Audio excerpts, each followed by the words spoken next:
Welcome, Sammy. Hey, So nice to wake up to a show must go on. Someone other than Andrew. Andrew, I love you, buddy, but look who's joining me today and join us at Show Must Go On. Ashley, thank you for being here. And Katie, thank you so much for being here. Ladies, it's a pleasure and honor to have you on as our co-host today. So we appreciate you guys and we love you for what you do. Get to know these ladies. You're going to be seeing a little bit more of them. I'm so excited to share some dry cutting. So let's go ahead and get started. So what I've done, guys, is I've gone through and I've just basically taken the mannequin out of the box. I want to really pretend like this is actually like a guest that's walked in. And I'm going to go through and actually dry cut this. Okay. So I want to make sure I go in and do that. And the way that I'm going to do that is, first of all, I'm not going to go in and just take it as it is. What I want to do is I want to work with a product. And I'll work with a little bit of water too. This is something a little bit different that I'm finding in terms of approaching a dry cut. I want to go through and layer this out. I want to create a shape that sits a little bit more vertical and has a little bit more of a box feeling up on top. So that's what I'm going for. But I want to create this really salonable, guys, and make it a story that happens in the salon. So I'm going to work with Redken's One United. I'm going to apply this first. So I want you to watch how I'm going to apply it. And you can just start to see the natural movement here. One of the things that I really think that's beginning to happen is people are really beginning to embrace their natural movement. And a lot of this happened based upon allowing their hair to grow, or one of the first primary requests, and Jesse Linares, who's coming up later, Roger Molina, and Amanda Ziegelman might be able to confirm this, but the number one request is layers. A lot of people tend to be layering their hair out. So I think it's important, guys, that you understand that's why people are embracing their natural movement. Next thing I'm going to do is I'm just going to take a small water. So I'm kind of experimenting with dry cutting and just adding moisture to it. Number one, we all know that water gives us control. So I'm going to have control, a little bit more control of my sectioning. But this is what's great about the water mist. What I'm going to do, I'm just going to simply just pull that trigger once and just let that water just mist and just sprinkle, if you will, over the hair. And then that's it. So it's not like I'm getting this soaking wet. I really want to work with this. Now, I'm also... for the first time, you're going to be seeing me. Some of you are going to see I'm working with a large tooth comb. And the reason I'm going to work with a large tooth comb is because I'm going to take larger sections. But watch what I'm going to do first. I'm going to put a shape in there really aggressively, and then I'm going to come back in, and I want you to watch what I'm going to do with that edge. So I'm going to start out with a small triangle working in through the front area. I'm going to go right at that corner of the eye, and I'm going to keep this pretty balanced in terms of when I'm working with this, meaning that what I want to do is I want to go through and I'm going to take the brush, just detangle. Notice how I'm taking the paddle brush. I'm working with it vertically, just aligning up all the rows of the brush so I have a little bit more control. Okay, once we have that, now watch what I'm going to do. I'm going to go through and get my triangle section. So you see, you can still see that that's not necessarily soaking wet. Once again, just for control, I added my Redken One United, using that more as a cutting lotion. And then I added a little bit of water, layered water on top of that. So here's this triangle section I'm taking, and it's not going all the way back to the high point of the crown. Now, this is where I'm going to come through, and I'm going to work with our classic cutting shear. So, Sam, what's the difference between classic cutting and what I normally work with in terms of the signature series? Well, classic cutting, this is the same crane handle that we have, but what I want you to notice is the handle is offset. We really believe in ergonomics, and that's a forward set thumb where you'll see the thumb way up here. A lot of classic shears, you'll see this thumb where it's more of an offset position. So that's why what we've done is we've created a classic shear for those clients, those of you that out there that prefer an offset more than a forward set thumb. So once again, we just really want to make everybody happy in terms of what we're doing. I'm loving this shear. I'm going to be working with this, and I'm going to work with this one here happens to be the longer one. This one here is the 6.50. So I'm going to work with that. Remember, larger comb, wide teeth. You see, this is going to allow me to get through this section. Now, watch what I'm going to do. Immediately, I'm going to start to create this fringe that's kind of like floating. It's there on the forehead. It's kind of like movement. Is it a full fringe? It is a sweeping fringe. Let's focus on that. So now what I'm going to do is determine that. I'm going to elevate. Look how I'm taking this triangle section. I'll give you a profile view of it, okay? And I'm going to elevate this diagonally, 45 degrees. You see that elevation? That's where I'm going to elevate that. Let's isolate, okay? And I'm going to isolate that other side, okay? From here, I'm going to take this length down to about her lip area. See how I just dropped my fingers and figure out where is that at? There's where I'm going to cut that. Now, my next thing I want to figure out is the angle. Look at the angle I'm going to cut. It's going to go shorter here to longer. Now, I'm just going to lay that down. I'm going to come in with the classic shear, and I'm going to notch it. Okay, and I just want to notch that. What I'm going to do is put all of my layering in first. So watch how I'm going to do this. Now, watch. When we release this section, watch how I'm going to have length, but I'm going to have length where I need the length right now. I want it length in that center. I'll come back and readjust things. And then look how I've got that falling where it falls more this way. Okay. And that was simple in order to create that. Real simple, Katie. And I love, when you can create things, get there. It's almost like color. They used to tell me, Sam, get it on and then get it off. And the reason being is get there, get it, get out. And the reason being is so that you could protect the hair. But I think right now it's all about, let me get there. If I can find easier ways to achieve what it is that I do, I'm going to try and find easier ways to do that. And you could just start to see how that wings. There's a word coming back, wing.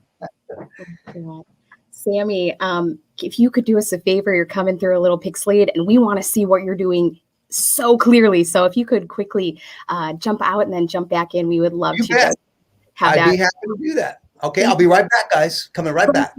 Right back. Thank you, guys. All right. So I don't know about you, Ashley, but I just want to quickly talk about dry cutting while Sammy's just jumping in and jumping back on. But this 14-tooth point cutting shear is really cool. I personally do a lot of point cutting on my clients, and it's such a mechanical technique. Yep. You're doing a lot of notches. It's a lot of wrist work. And Sammy is working with our classic shear right now, but he is also going to share the 14-tooth point cutting shear, and that replaces point cutting. Sammy, you're looking good. Yes. That better? Yes. Okay. You're good. All right.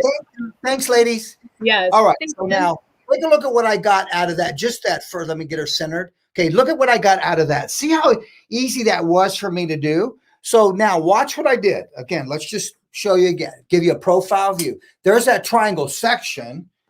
Look how I'm working with a large white tooth comb. And I'm elevating on a diagonal. So it's a diagonal. And then the line I'm cutting is diagonal going back. So it's shorter towards the back of the crown, longer towards the face frame. And then because I'm over directing, look at the over direction. Okay, let me give you a front view of this, guys. Look at the over direction. Watch how I'll take the spine of the comb and I'll comb it right to the center of her nose. Then I turn. Okay, watch me take the opposite side. Comb it, the spine of the comb to the center of her nose, and I turn. You see, that guarantees the mechanics of my combing will guarantee that I get that right in that proper position. Okay, that's critical. Are you learning so far, guys? Real simple on terms of how I created this fringe. So I get that the legs of a letter A to that. All right. Now watch what we're going to do now. Let's isolate this. Okay, this is cool now. Okay, so let's isolate this. You know what? I think dry cutting is now becoming somebody here. Who was it? Sometimes I do dry cutting. Leo, I think it's not now. It's another skill set that we need to be aware of. There's times when I'm going to go through, my friend, and I'm going to wet that hair down entirely from the shampoo bowl. But then there's times I'm going to go through and maybe dry it, or there's times I'm going to sit them down, dry it, cut it dry, then go back and shampoo and refinish. Does that make sense? So I want you to be aware of, guys, this. If you can find, I really believe that you can't fall in love with just one concept. I think it's important you have your principles and foundations. Ashley and I were talking about that the other day. And I think that's important. But I also think that what's important is guys, is that I need to understand that my responsibility is not necessarily, how can I say this? But the responsibility I have, or that I believe, is that you have the responsibility to the person that's sitting in the chair. So it's all about them. That's important. All right, let's take a look at what we did. Now, what I've done is here, and I want to make this top round and square. So I want you to be aware of that, okay? I don't want, in this case, I want to get it really lean, if you will, okay? So what I did was I started right where that triangle ends, right there. Then all I did was just take a horseshoe section that's wrapping itself around. That's all I'm doing, just taking a horseshoe section, wrapping around. Now, I'm going to isolate this. So watch what I'm going to do. I'm going to isolate this first before I cut this, because I'm going to cut this underneath first. Okay. And remember, I want this to sit lean and I want to be aggressive with my layering. So how are we going to do that? Well, we know that there's less hair here in the front because the hairline jumps up. See how that hairline jumps up? More mass of hair in the back. So what I'm going to do is I'm going to take this section and I'm going to pull back and away from where there's less hair. So I know there's less hair here. So I'm going to pull this back and away all the way to the center back. See how I just did this? Now watch. I'll give you a back view of this, right? What I want to do is I want to take advantage of the natural movement, but I'm putting all my all of my lines in first and the interior graduation. Now look what I'm going to do. I want that front shorter. I'll give you a back. I'm going to show you where I'm coming to. Watch the center of that comb. Now see the center of this comb? It's right at the center back. Now that's where I want that hair, and I want short to long. And now I'm going to cut diagonal, shorter on the top, and then longer. Now watch what happens. When I release this, I'm going to start to get short to long. See how it's just kind of just giving me that little line there? That's what I'm looking for. So I'm not looking for aggressive yet to get aggressive here. Now this is where I can get aggressive. So now I take this area. Watch how I'm going to take this guide that I have here. I'm not worried about my perimeter edge yet. Watch how I'll take care of that. Now I'm going to come through and I'm going to take that short piece that I have here. And now watch how I'll take off all that length to that. Okay, so I'm just notching everything. Now watch what this does. By doing this, this just gave me an angle that goes from short to long. Okay, now watch how this shortness here will start to fit into that angle. Now I'm going to start to take off a little bit of my length. Okay, so now watch how I come in. See, I'm taking off. Now I come in and I adjust my length. Now, if they want to say, well, Sam, I want to keep it longer, I probably would have taken that length out. I would have taken it out. But in this particular case, that's not what I'm looking for. Now, look how the shape is just starting to sit a little bit more lean. And look how I'm getting a little bit more up and down now and not so triangular this way. Okay? Really, really important. Okay? What is your first guide for the side cut? Okay? Let's go back to that. I think that's Olivia that's asking me that. All right, Olivia, I lifted it up. Okay, now watch. I'm going to give you a little trick here, Olivia. So what I did was I took this all the way to the center. Okay, then I cut it short to long. All right, let's just take off that corn. I cut it short to long. So what I'm going to teach you is this. Before you cut this, ask yourself, if I cut you there, where are you going to fall? And if I cut you back here, where are you going to fall? Do you see that? Do you see that angle I'm getting? Slightly angle? It's shorter. See how that's shorter to longer. So what I recommend is before you cut something, just grab it there. If you're going to cut it, bring it back to its natural falling position, and that'll tell you where the hair is going to fall. Then you'll know. Because why am I telling you this? Because there was no starting point of a guide there. Does that make sense, my dear? I come back to the opposite side. And watch how I'm going to take this opposite side. Same thing. Okay. Here's this opposite side. There's that opposite side area. Remember, great way to go in and layer hair and keep it simple. Okay, great way to go in and layer hair and keep it simple. Okay, so now here's where I'm at. Give you a profile. Now watch me take the comb. Let's just give you an idea. Take the comb diagonal to her hairline. See that? And now comb back up to you to the center. Place your hand there. Get to that center. Hold your head still. Okay, get to that center. Now pick up some of what I just cut on the opposite side. Bring it into play. You see that? Bring it into play. Boom. There's my guide. Now I can come in, readjust, and cut my line. So, I don't want you to think, wow, you're doing a lot of free. It's not necessarily freehand, guys. I've got a guide there. There's that line. See how it's just nice and soft, and it's doing this. Of course, you can't see it. Let me bring her up a little bit. You can see it there, right there. See, I just got that line just softly. Now I'm going to take that as a guide. Take this, and I should have a guide here on what I've already cut, and right up here what I just cut on the front. Now all I'm going to do is connect those 2 points, and watch how I'm going to do that. I'm going to bring this right up, right up, right up. Here's the 2 points. I can see them. Okay, you can just start to see those 2 points. See the gap in that center? That's where I want to take those 2 points. Okay, real simple. Don't make this difficult. Real simple. Okay, and just follow that line. This is a great way to introduce someone to some layers where they really don't want to lose a lot of length. You can see I've taken off some of the length, but they're not you losing tons of length.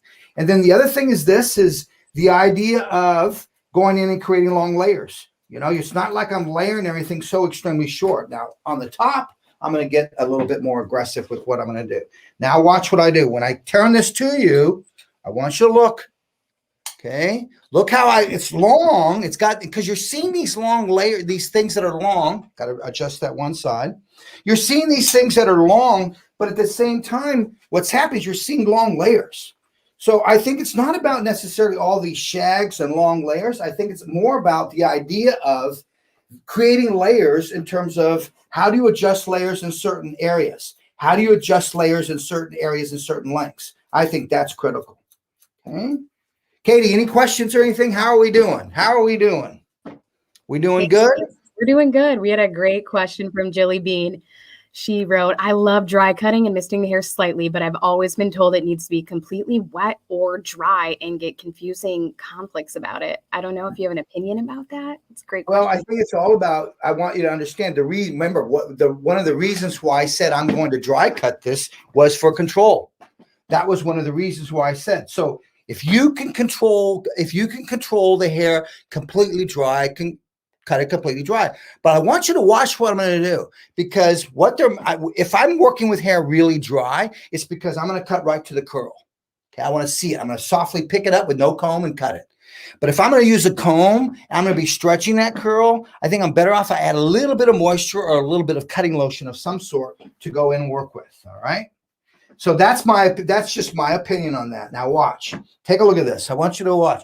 Watch when I just start to work a little. Let's just start to work a little bit of product. I'm going to work with Redken's Extreme Bleach Recovery. This is the Sika cream. Okay. And now watch my hands just as I just start to work with this. Okay. And then look at how I'm working with my hands. I want you to watch this. Okay. All I'm doing is I'm just going, look how I crinkle. I crinkle the hair. See how I come in? And I kind of like just crush it, as my good friend Charles Church would say, just crush it. Okay, now take a look at that. See how that's sitting more straight up and down? It's not sitting out this way. Okay. All right, now let's go into that top area. Now, in that top area, I'm going to do something a little bit interesting. I'm going to take myself back to the past, something I learned way back. But I'm going to cut this to the shape of the head on the top. So I want you to really watch this now. Okay. Look at, look at that. See how that's an S inside of that? And I just crush it. So I just come in, just crush it. Okay. All right, here we go. This top now. Okay, let's isolate the underneath, because I'm going to detach this from this underneath. And I want this top to have some pop. I want it to have a little bit of more of a puffy, if you will, a puff top. Let's give it a little puffiness up on the top with this fringe that just kind of floats. Okay, so I'm going to work off a middle part. Okay, and so that I can cut this to the shape of the head, I'm going to cut this round to the shape of the head. I'm not going to lift it up and cut straight lines. Okay, I want to cut that, but I'm going to use the shape of the head to determine that. Okay, so here. Okay, all right. Looks like I'm doing good on time, ladies. Okay, good. All right, here we go. Now front to back. Now I'm going to come through, take front to back. And I'm still going to work with a classic shear. Okay. Then watch how I'm going to come back in and detail with another shear after I get here. Okay. So Sam, how many sections in this top area? 4 sections. Okay. Now what's key here is my finger angle, how I'm going to place it to the shape of the head in regards to that top area. Okay. So 4 sections. And see why I'm sectioning, guys, so I have control. I understand where I'm at. Here's my first section. Now I'm going to lift this up. I'm going to bring it all the way over to the opposite side. Okay, so let's give you there's profile. Okay, now watch me place the comb there. I'm going to turn her. I'm going to turn her side so you can just see from a back view. Look at the angle of the comb.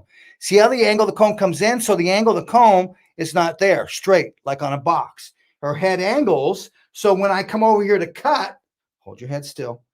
Okay. Her head angles. So when I come over here to cut, that's exactly the same way I'm going to hold my hand. See that? So I'm not going to hold my hand square. Give you a back view. There. I'm not going to hold it square. I'm going to hold it to the shape of the head. All right. So here we go. And I want this to pop. You know, it's going to really layer this out. And I look at how short is that underneath. I'm going to lay this. I'm going to lay it right to the shape of the head. Now look at my hand. See, that guarantees my hand is laid flat on the shape of that head. And now I'm going to come through and I'm going to point cut. Now, when I point cut this, I'm going to be a little bit more aware of my shear going in real vertical because I want to keep this area very, very soft. Okay. So watch how I'll come back into that once I get all that off. Watch how I'm going to come back into it. Lay my hand down. Okay. And I'm going to be very aggressive. Look, I'll put that guiding blade on the ring finger and I'm coming in very aggressive right with that point cutting so I create softness on that. Okay. Now watch. When I release this, watch how this is giving me some layering around that face area. See how I'm getting layering? But watch how this is going to pop up on the top and everything's going to sit a little bit more straight up and down. Let's go to the next one. Okay. So I go to the next one. I got 4 areas. That's that front one. There it is there. Here's this one. Here's the underneath of what I cut. So now let's examine this area. Okay. Look at the shape of the head. See that shape of the hem? I'm going to give you a front view. Okay. A top view, excuse me. Okay. You see, team, why top view would be necessary here? There's the top view. Okay. Here's the center part. Okay. Here's the section I'm working with. So what I want to do is I want to take this section and I'm going to stand right opposite. I'm going to bring my hand here. I'm going to take a piece of what I just cut. That's my guide. That's the guide. That's that front one I just cut. Bring it here, lay it down, look for the guide, right to the shape of the head. Okay, there, and I'm going to come back through, and I'm just going to be really aware of the angle, and I whittle it down one direction, the opposite direction. Okay, once I'm there, now watch. I'm going to readjust. I'm going to go deeper with my hand, so my holding hand is deeper. I'm keeping that. I'm going to turn it towards you, and look how parallel that shear is. I'm a little bit more deliberate with this. Okay, and I'm going fairly deep, which is why I'm using a 6.50 Classic. Okay, now watch when I release this section. I'm releasing as I release these, watch how that has pop. I'm not going necessarily for that hair to stand up, but I want it nice and puffy, if you will, on that top. Here we go. There's that top. That's my guide. Shape of the head, up and over. Once you got the rhythm and you see that guide, guys, there's my guide down to the shape of the head and aligning the shear. Then you're on your way. Okay. And you cannot have any fear in regards to taking all of this hair and cutting it. It's like you have to understand the end result. What this is going to give me, being aware of the angle, what this is going to give me is going to give me a really watch. It's giving me shortness here, but I'm getting a lot longer. But because the triangle is wider, I'm getting more massive length. Okay. My last one on the top. Okay. Okay, here, always take it as centerpiece. That's my guide right there. Okay, then I take my hand opposite of where it goes. So there's my line. Put your comb on this side. See, I place my comb there. Bring it over here. That tells me where I need to be. Readjust, guide. There you are. And vertical. More intent and purpose with your point cutting. Okay, now readjust. And let's be aware of that angle of the shear, staying very parallel with the hair. Not the way I was taught to cut, I will say that. But times have certainly changed, haven't they, ladies? I mean, it's really interesting in regards to how things change in terms of what we discover or how we discover things. And that's what's interesting about the way that we're going through and taking it. And a guy that I absolutely love coming up next is Roger Molina. Roger Molina, I mean, I learned so much from watching people, guys. And I think that's so important in terms of that is it's all about watching people. Now look at the shape. Do you see the shape? Look at that. Okay. That to me is where I think the silhouette of these shags are going, you know, and the idea in terms of it being a little bit more puffy, a little bit more up here, a little bit more square like this, a little bit more of a fringe that's doing this. You know, I think the idea is allow that natural movement to work for you. Now watch. All I need to do now, and sometimes I find myself doing this, is I'm using the 14 tooth shear. This takes the place of point cutting. So look how I went in there and I notched that. Now I come back in there and I can go in and I can just readjust where I want to see weight. So watch how I'm going to readjust this fringe with this particular shear. Okay, it's the last thing I do. Are you learning something, guys? You see how cool, how simple this was? 80s rocker, Anita. Yeah, Anita. Yes, 80s rocker. Let's see. Will your bottom section have shorter layers than the top layer? Okay, that bottom section underneath here, if you remember, I lifted that up and that gave me short to long. I would say this layer here is probably shorter than the underneath layer. Okay, does that make sense? Now, on the top here, by that horseshoe I took, each little section I cut, that's giving me an angle that says like this, short to long.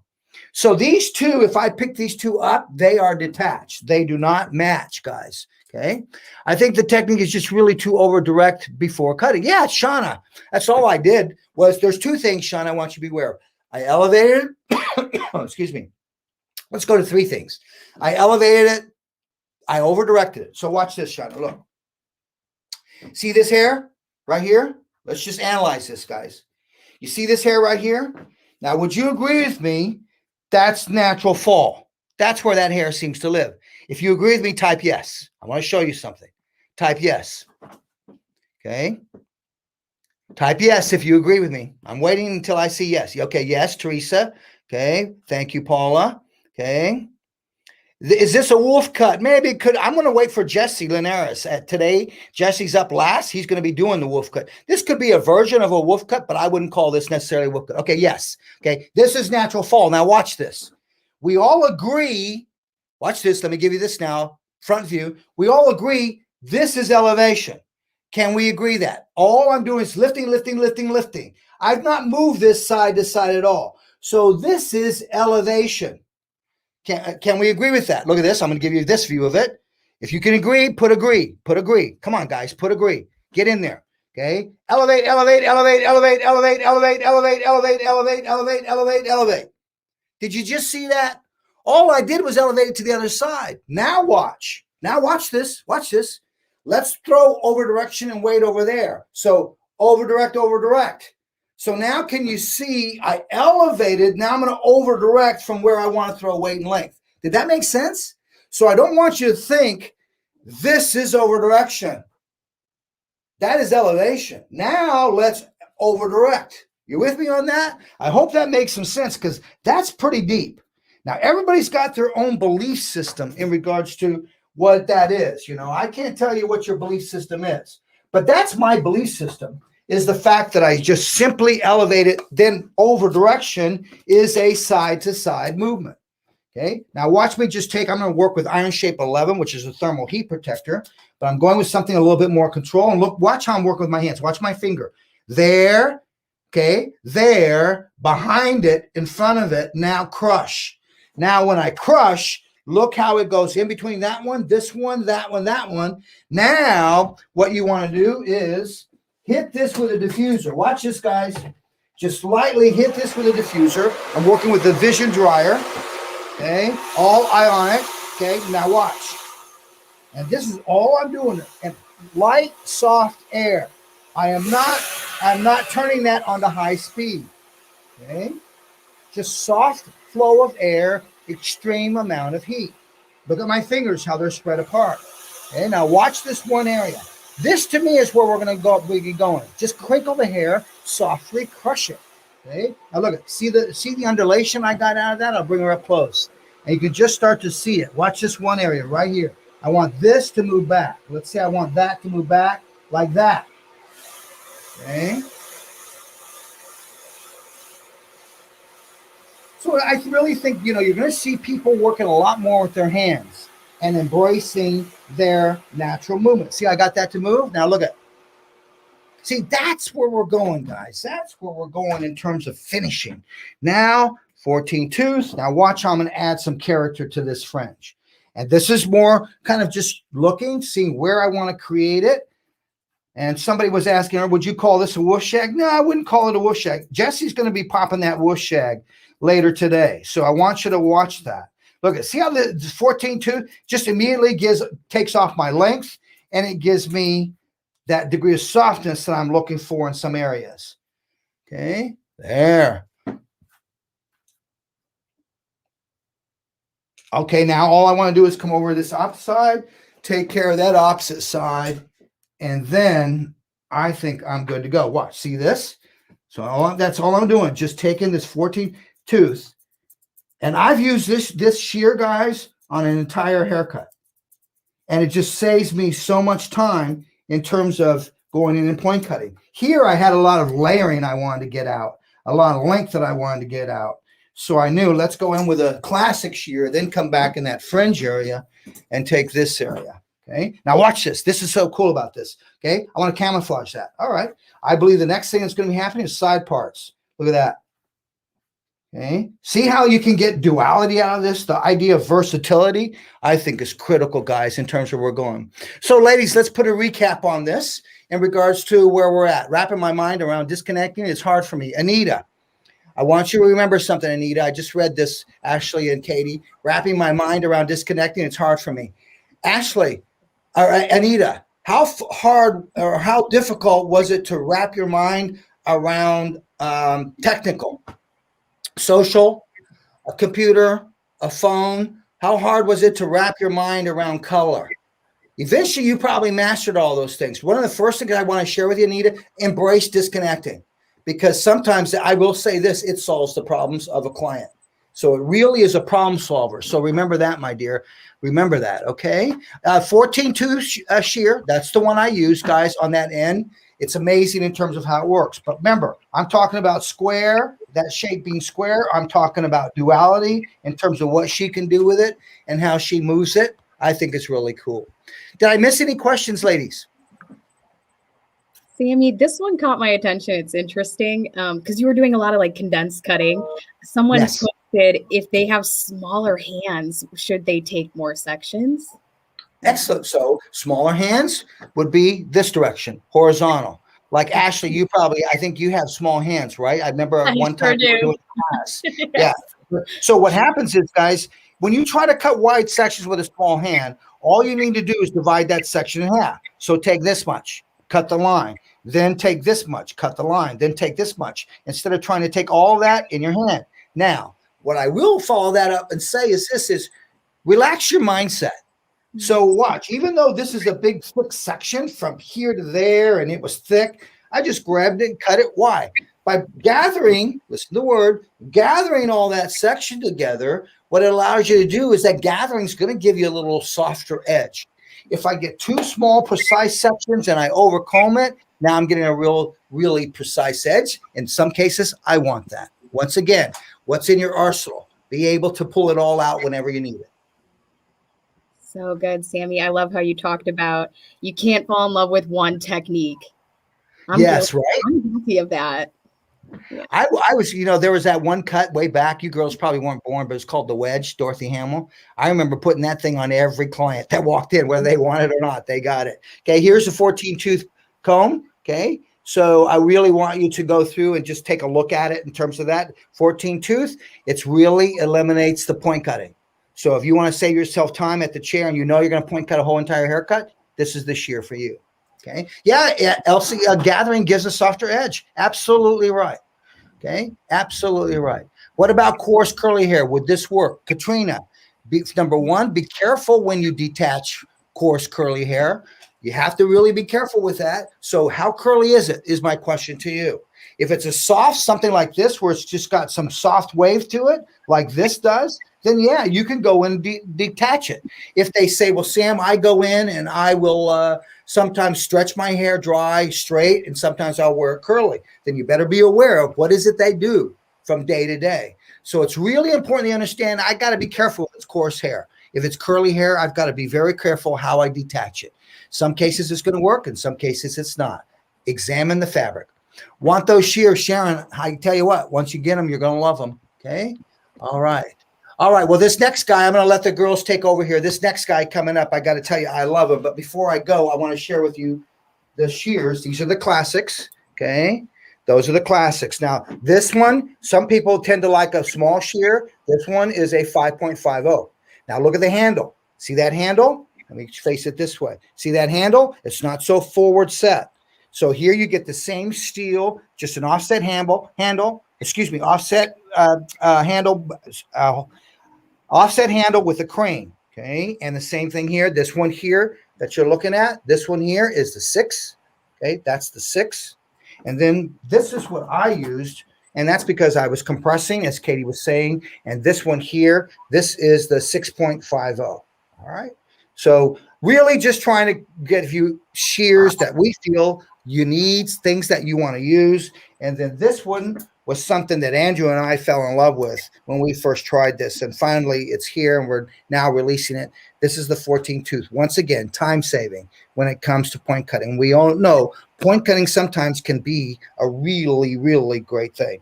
Product of choice that I used my One United, and I worked with Redken Sika Cream, and I worked with my Iron Shape 11. Let's go back and recap. I took a triangle section. I elevated that triangle section in a diagonal fashion.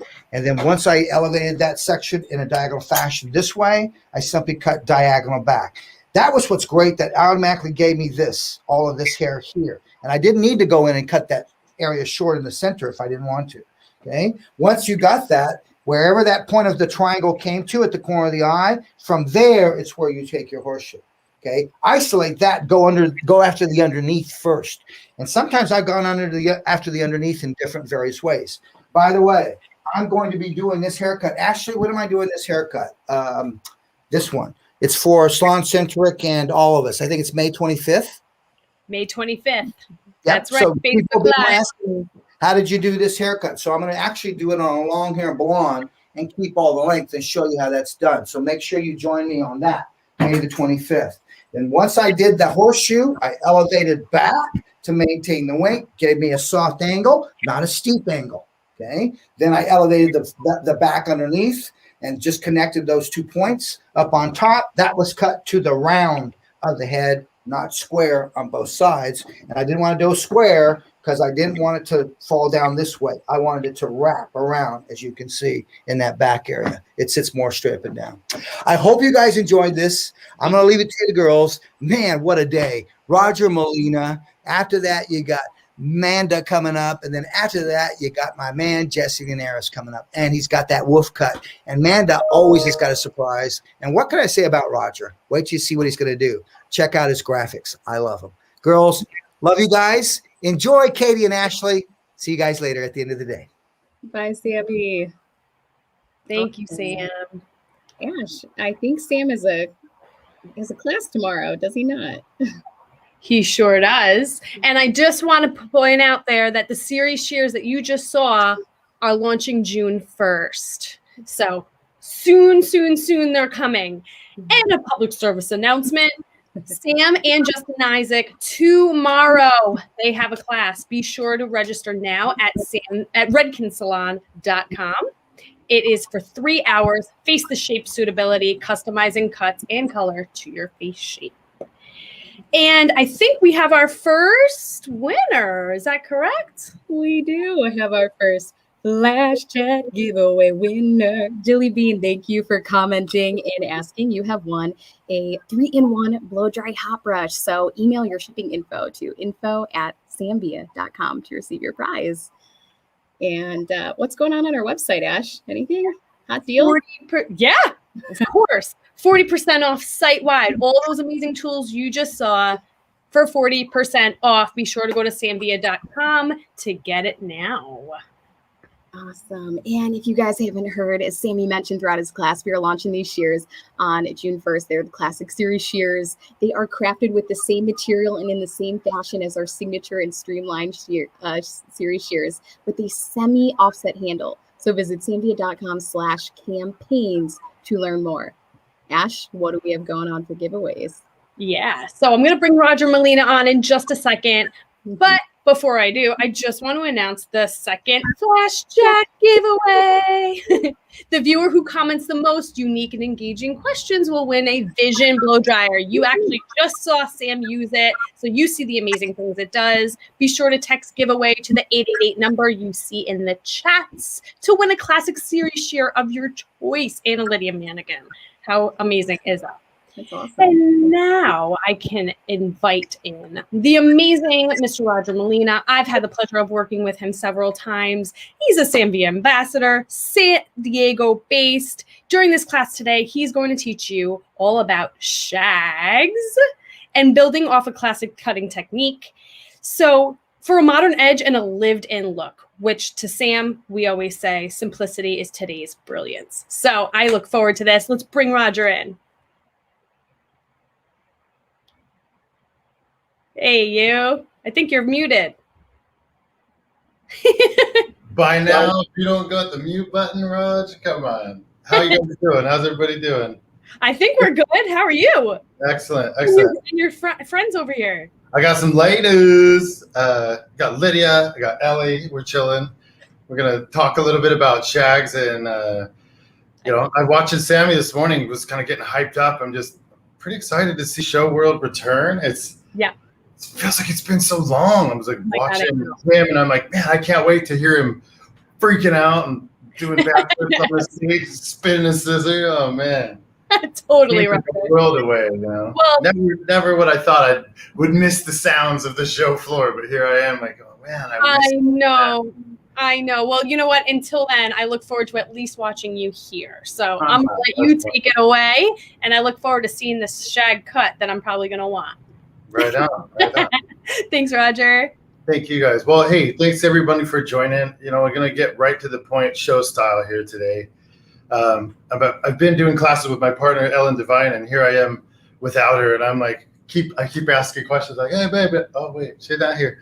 But I'm so excited to be here with you guys. I'm hoping that we can have some conversation. So in those comments that you have, you know, that you've been mashing into and trying to get into those. That 3-in-1 dryer, whoever just won that, that's congratulations. I still don't have one of those, by the way, Sammy. I mean, I'm just saying. But if you, good morning, Sharon. Hi, Roger, sir. I got sir before the first cut. That's good. Sonia, hi. Yay, Shags. Josie, I see all you guys. So throughout this time, if you got questions, you know, we got crew watching. You can throw in questions there. We'll try to get it answered for you. That being said, I'm going to try to get through a bunch of content. If it was a show, we'd be just cranking out as much as we can with models flailing everywhere. So we're going to try to keep that sort of energy and hype. And at the same time, kind of slow things down today. So I wanted to first bring up some inspiration slides and just kind of tell you, if you don't know, where this stuff comes from. Now, not to say that she's the only one that brought it, but if you know, would you type in her name? Who is that beautiful woman, that fine young lady that we see there? If you can type it in, go ahead. I'm waiting. If you know who she is, tell me her name. You got 3. Hey, there we go. Elise hit it first. Farrah. First name basis. In case you didn't know, Farrah is just like Madonna or Prince. They can go on just one name. Farrah Fawcett is right. So very good, very good. She was the original, I think, one that brought the shag to the mainstream, to the world. Now, that being said, I was born in 1979. So if that tells you I'm 41, I'm old, it's fine. But I was still a 70s baby, so I got that working for me. Come on. The reality is that her influence took many generations to come. That one that Sam just showed would be like what it turned into 10 years later. So the shag was the lob of the 70s, 80s, and even 90s. As you guys remember, the shag was also in 2010. It's back in 2020. So if shag wasn't a staple, a classic cut before, it is now and will be forever. So super awesome. We see a bunch of people saying Farrah Fawcett, Farrah Fawcett. I'm just like you guys. I got Farah, Farrah, Fera, Ferah. The reality is Farrah Fawcett was the woman. And she brought us something that ended up in modern times in so many different shapes and forms. Now, this is the look that we're going to do that's bit off of her. It kind of goes with her flow. And then I'm going to take you right now while we have like stuff up on the screen through the slides of what's going to happen.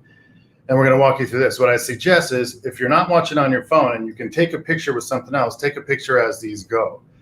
And so we're going to run through these. First, we're going to start with a section in the fringe. This is where we're going, but let's focus now on the slides. We're going to start on that fringe and we're going to direct it straight out. You can run it through there for me, boys. It's going to have to go clicks. There it is. It's going to come straight out and slightly up off the head. You can just keep jamming through these every time. And we're going to split that into a V. That V is going to get cut, and then I'm going to use that as my guide. The section right beside it, so while I'm on the left, I'm going to go ahead and pull that section up to that cutting line. You can go to the next, like just keep banging through. There it is. And you will see that the second slide is going to get longer and longer and longer as it works. We're going to do the same thing on the right side. So you can go ahead and bang through those next ones. Boom. The right side will be the same thing. I'll pause there so you can get a good picture of that one because that one's vital. Or screenshot if you're using the comp, you can do that too. Next slide, huh? Again, boom, same thing. My red one becomes my guide and I'm pulling up to it. I'm going to wrap all the way around to the back of the head now with one more little section. You click forward, there it is. And I'm pulling that up. Boop. Now if you could just run through me, and this time just go bang, bang, bang, bang, bang, bang, bang, as far as that slides go. You see one becomes the next, becomes the next, becomes the next, becomes the next, becomes the next. Boom. So that whole idea is that I take the center guide in the front, which I'm going to cut on this gal behind me, and I'm going to create the first, and then the second, then the third, then the fourth, then the fifth, right? And all that together will make eight sections total. So 4 here, 4 here. How many sections? Type it in at the bottom so we can remember. How many sections total? You may not be following along, but the more you get engaged, the more you remember. How many sections total? Give you a hint. It's 8. Right on. So now we're going to come forward. Michael Taylor says, interesting. Thank you. Jasmine for the great visual comment. I'm going to slide her back here and just talk a little bit about her happy little fringe first. I want to get straight into cutting hair. Cool? I know you guys are hairdressers. If you're a hairdresser, I want you to type in I am, just so I can feel like I got some people out there. Look at all those 8s. I love it. If you're a hairdresser, go ahead and type in I am. I am, I am, I am. Hey, Lauren. I am, I am, I am, I am, I am. That's great. The origin of that word I am, we should look up. It's a pretty massive one. And if you are a hairdresser, I'm going to get started and show you the very first thing first and talk about the important stuff. Thanks, everybody, for getting in there. Look at all those I ams, the power of that word. So as you can recall, we are going to take the fringe and we're going to elevate it, not quite horizontally, but up just a bit higher, right? The thicker this hair is, the higher you can go, but the finer it is, the lower you should stay. In this, at least this initial section. I'm going to create a guide that's in the center. Turn Erica slightly towards you. This guide in the center, I'm going to take to about the bridge of the nose, right? Or like somewhere in between here and here. Have the conversation with the client and ask her. She's the one that makes the rules, right? So if she tells me I want to start like right here and work right there, then you lock your fingers there in your mind. Think about what it is. So in this case, she told me about right there we begin. Oof, all right? She feels a little bit of nervousness from that. So do I. So acknowledge it when you first cut it. Be like, okay, here we go. Oof. The excitement of hair cutting is really what we have to get back to, I think, to make it something that's special. So when somebody's getting ready to get some big haircut, acknowledge it. Be like, oof, okay, here we go. We're ready. We're going to take that hair, slide out to the point, and then just turn when we see the guide. So slightly above horizontal, turn, root. There it is. And I'm going to raise the hair so you can see it. And I'm going to point cut parallel with that grain. Now, it's super simple as long as you maintain one thing. Don't let the fingers unlock. So once they slide out to that point and lock, don't let that go. This becomes your commit. I'm going to rest my scissor on the pinky or on the ring finger, and then I'm going to point cut parallel with the grain of the hair. This is important. If I turn, I get blocks. If I point cut in, I get soft. Slide out one more time to make sure I don't have any leftovers. There's little tiny bits. I get left and right. Hi. So now I have my first step of that. Now what I say is, before I tweak with that at all, I want them to be twins as much as possible left and right because they're my guides to take off from. So if I take the right side, same timesies, let me go over here because it's better to see from this way. Bless me. I'm going to take this little bit of center that I have. that becomes the guide. I'm going to measure the horizontal is flat with the floor and then slightly up. My good friend Hugo would call this hexagonal. It's not quite horizontal, it's slightly diagonal. Hexagonal up. Ain't that right here? Hexagonal up. So I'm going to slide to that point. Whoop. Now the tip of my finger locks, that's guideline. Guideline is there. You may not be able to grab it, but I can see it visually right at the tip of my finger. So slide to that point. Guideline gets right to the edge, about a ½ inch back, and then pivot that right hand or toward that right side so that I maintain that. I'm going to turn this towards you so that I can more better you see. I'm going to cut this parallel to the grain of the hair, working my way from short to long. Now, if my pivot was good, and just like Sammy said earlier, if you got a shorter hand, stop after you've done an inch or two and then slide down, working from center toward the length. Oop. Point cut deeper when the hair's thicker and you want it looser. Point cut shallower when it's fine. The difference between a sad bang and a happy little bang is one that is interpreted well in the first place and gets approached with the proper depth of point cut. What I mean is point cut deep on thick hair, point cut shallow on fine.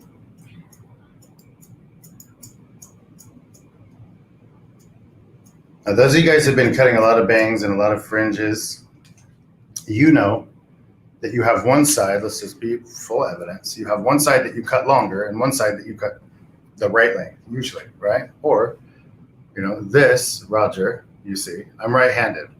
So if you're right-handed, recognize that I'm speaking to you. One side will always be the one that feels just right. And the other side will be the one that's like, oh, hell, it got long, right? So I start on my good side over here, right? That's my model. I'm going to nail it. I'm going to get it first. In the past, I've said opposite of this. But I start on my good side here because I want a model that feels great to her right away, right? I want her to get that impact, see it, and go, yes, dude, that's sick. Let's do the other side. Not give her my bad side and then be like, it's going to be okay, right? So I made this mistake semi-intentionally on you because the experience here is way more important than you having it there, because you know how that goes, right, Ashley? You ever cut a bang in front of somebody and they go, are you sure? Yep. Right? They go, wait, are you sure? That feels weird. That's and then why you're like, yeah, it is a little weird. I'm sorry, right? First of all, I just need to say horizontal because everyone's saying it, so I just have to put it out there and loving it. And we also have a few questions about, do you always cut this dry? We got it from Shirley Nelson. We got it from Shauna Leister. So I hope I said your names right. Okay, Shirley and Shauna said, do you always cut it dry? Let me tell you the truth. No. Did it yesterday on a really, really long version on Layla, who was fantastic. She was like freaking out a little bit at first because we cut off so much hair. Hadn't seen her in a year. We did it on wet hair. And let me tell you why. It's curlier. Right. Period. Right? Curlier, fuller, thicker hair, a little bit slightly different point cut. I don't need to go so deep. When I'm doing it on the curly hair, I like a short blade because then I stay back because frizzy ends need friends. You can leave them all alone and they blow up. Yeah. So in that case, I went with the 5.5, the new classic. And because it has a little shorter blade span, by nature, I don't dig in as deep when I point cut. When I got my 6.5s, I'm like, let me get in there. And I'm like that deep point cutting versus taking a shallow bite with this baby. Launching June 1st. Yeah, that's the one. Awesome. Thanks so much, Roger. Yeah, thank you. Great question, girls. Okay, so working right along here. So you can see I got a nice like soft foot on the left or your right, and then opposite here, I still have a little bit of heaviness or grunge towards the back. And I'm finding out what happened right now, right? Let's be transparent as we can so that we learn everything possible. That's all that matters. I am trying to twist it toward this camera. I have her position a little bit. So I'm like going, here, look at this, guys. And what am I increasing? Sammy was talking about it earlier. It's not straight up. It's over, so it must be over direction. Over directing to the side so hard that I'm maintaining the length in this opposite corner. That could be cool, right? But the reality is my body position is shifting my results. So I'm going to stand even more in front of her. And now when I pivot out, I see that I have a long length of hair here that was happening from over direction. I'm going to go ahead and cut it off. Just because I'm running a little behind now doesn't mean I should hurry up. Isn't that right, Sam? I know you ain't hear me, but you can still feel me. He always used to tell me that, Raj, if you slow down a little bit, I bet you catch up. Because the reality is, if I dig deep, I bite too hard and I have to come back. So go slow, go deep, and get it. Sometimes, just like Bob Ross would say, now I got the right length, boom. Sometimes you can switch this tool and end up with something totally easy and faster. Let me show you what I mean. Invisablend is the baby. Blunt blade, right? So I can get right up against the scalp here and cut out toward me. The truth is I want this to move out toward the side. So I put my blade in, push the hair down with it, just like it's a weaving comb. Let me turn it so you can see it. Weaving comb, I would go whoop, right? Whoop, whoop. I just did it. And then I cut. Use the base of the shear only, push to the outside. If you're a colorist, and I know a lot of you are out there, myself included, if you're a colorist, this would be the time where you find the little piece that you're like, ooh, see, that one didn't get perfect. I would grab it and get it. So not just point cutting and point cutting quickly, but point cutting slowly and taking the time. The reason why we do it on the dry hair, those that had the question earlier, is that I am now reaching a point where instant gratification is everything to me. Does anybody have that happening? So if I want it, I just want it. I think it's because we had to wait for so much for so long this year that when I want it, I just want to get it right now. And I don't know if that's the best way to serve me as a human, but it's serving me as a human right now. So what that means is the rest of the world's probably on the same page. We want to like get it and see it. And so I cut it dry so that right away she can experience what's happening. Right away she can have a bang. Right away she doesn't go, ooh, I hope this blow dries the right way, nor do I ask that question. Right away I want to have them feel something immediately, lately. And will that change? Yeah. It'll probably change like come spring or come fall or come whatever comes, in San Diego, we don't really have seasons. It's like, so January. In January, they'll probably want something different. But for now, sometimes just leaving that fringe, walking away from the fringe by itself, that was like a super huge change and it's good. Let's just leave it with that. And so you can discover this when you have the hair dry and all the way out and you're like, weren't sure if you were going to go in super hard with the haircut. You can do that and maybe she's sufficed, right? There's a chance that this long hair that she's been growing since quarantine 1 for us, we've had 4. So since she's been growing this hair, it's like the thing that she's accomplished. Now you can tell Roger's the same way. He likes his hair to like get longer and longer. It makes me feel like more of a, man or whatever it does for me. But the reality is that I like it and I'm not totally sure that I want to lose it. So maybe I can just start with that. Now, just for the sake of our haircut, when we've gone through, the experience was set up for me in the beginning, blow dried with big round brush sections. So I really just do like the tumble twirl. Maybe we'll have time later to break it down if we get there. But the next step of this is just to work my way back from there. So it's taking the high point of the head now to the top of the ear. The section itself, we're going to go from the highest point of the ear, really, to the highest point of the head, the apex, the top of the crown, the whatever you call it. If it was an apple, it would be where the stem is.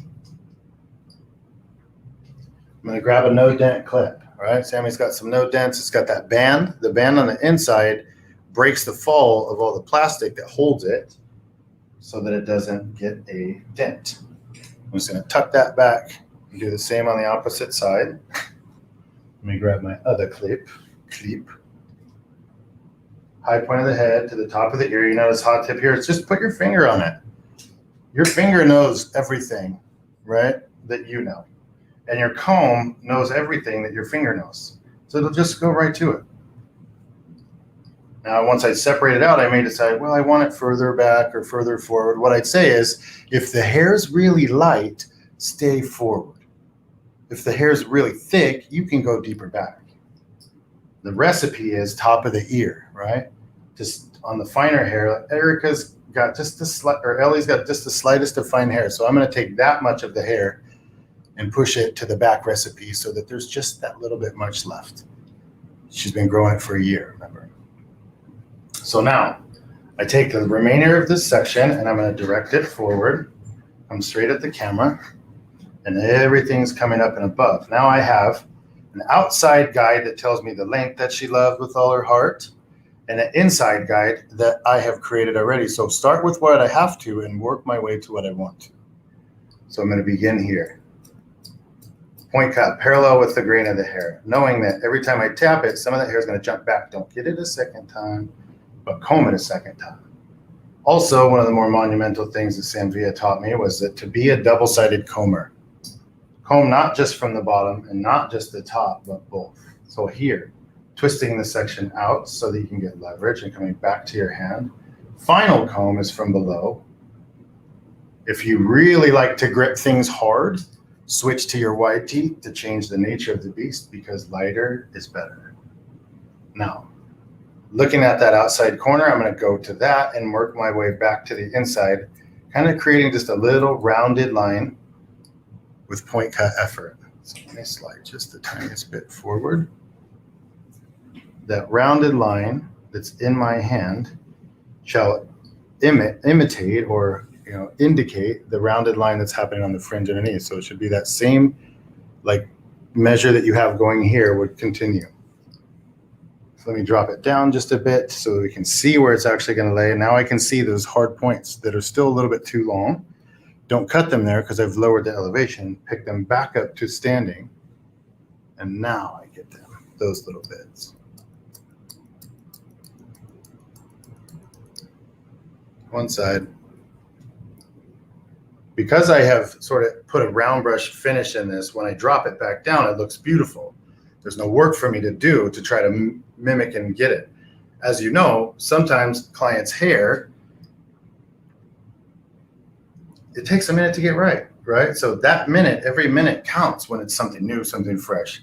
That's the whole idea of being dry and polished already.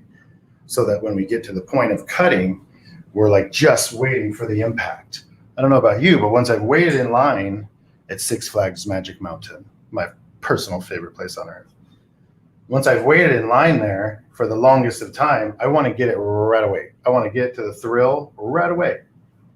So having the hair dry and clean, I'm just gonna, maybe it's better to cut it this way still. Having the hair dry and clean gives me that instant impact, that instant deliciousness. So now I have the guideline on the inside of my finger there, and I'm working my way toward the length that I can recognize as the one that she wants to keep.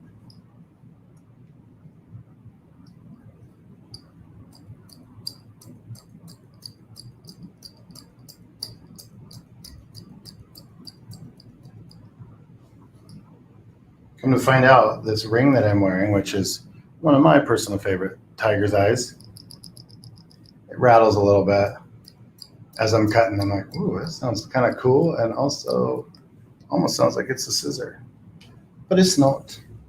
I'm cutting from the inside to the out, working my way, scissors parallel to the grain of the hair. You can notice that I can also kind of sliding my left hand a bit, right?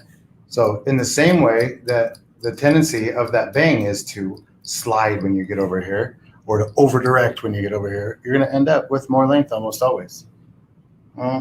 Seems like a happy little accident sometimes. You're like, dang it, I should have left that side a little longer. So as I get further and further back, that whole like sliding as you go mentality may be an idea. Recognizing though that if you left it just a little too long, you're going to end up with something that looks a little bit chunky here. So on the other side, you have like really smooth polish. I didn't jump too much in between those gaps. Disconnection is all about short little intervals of disconnection.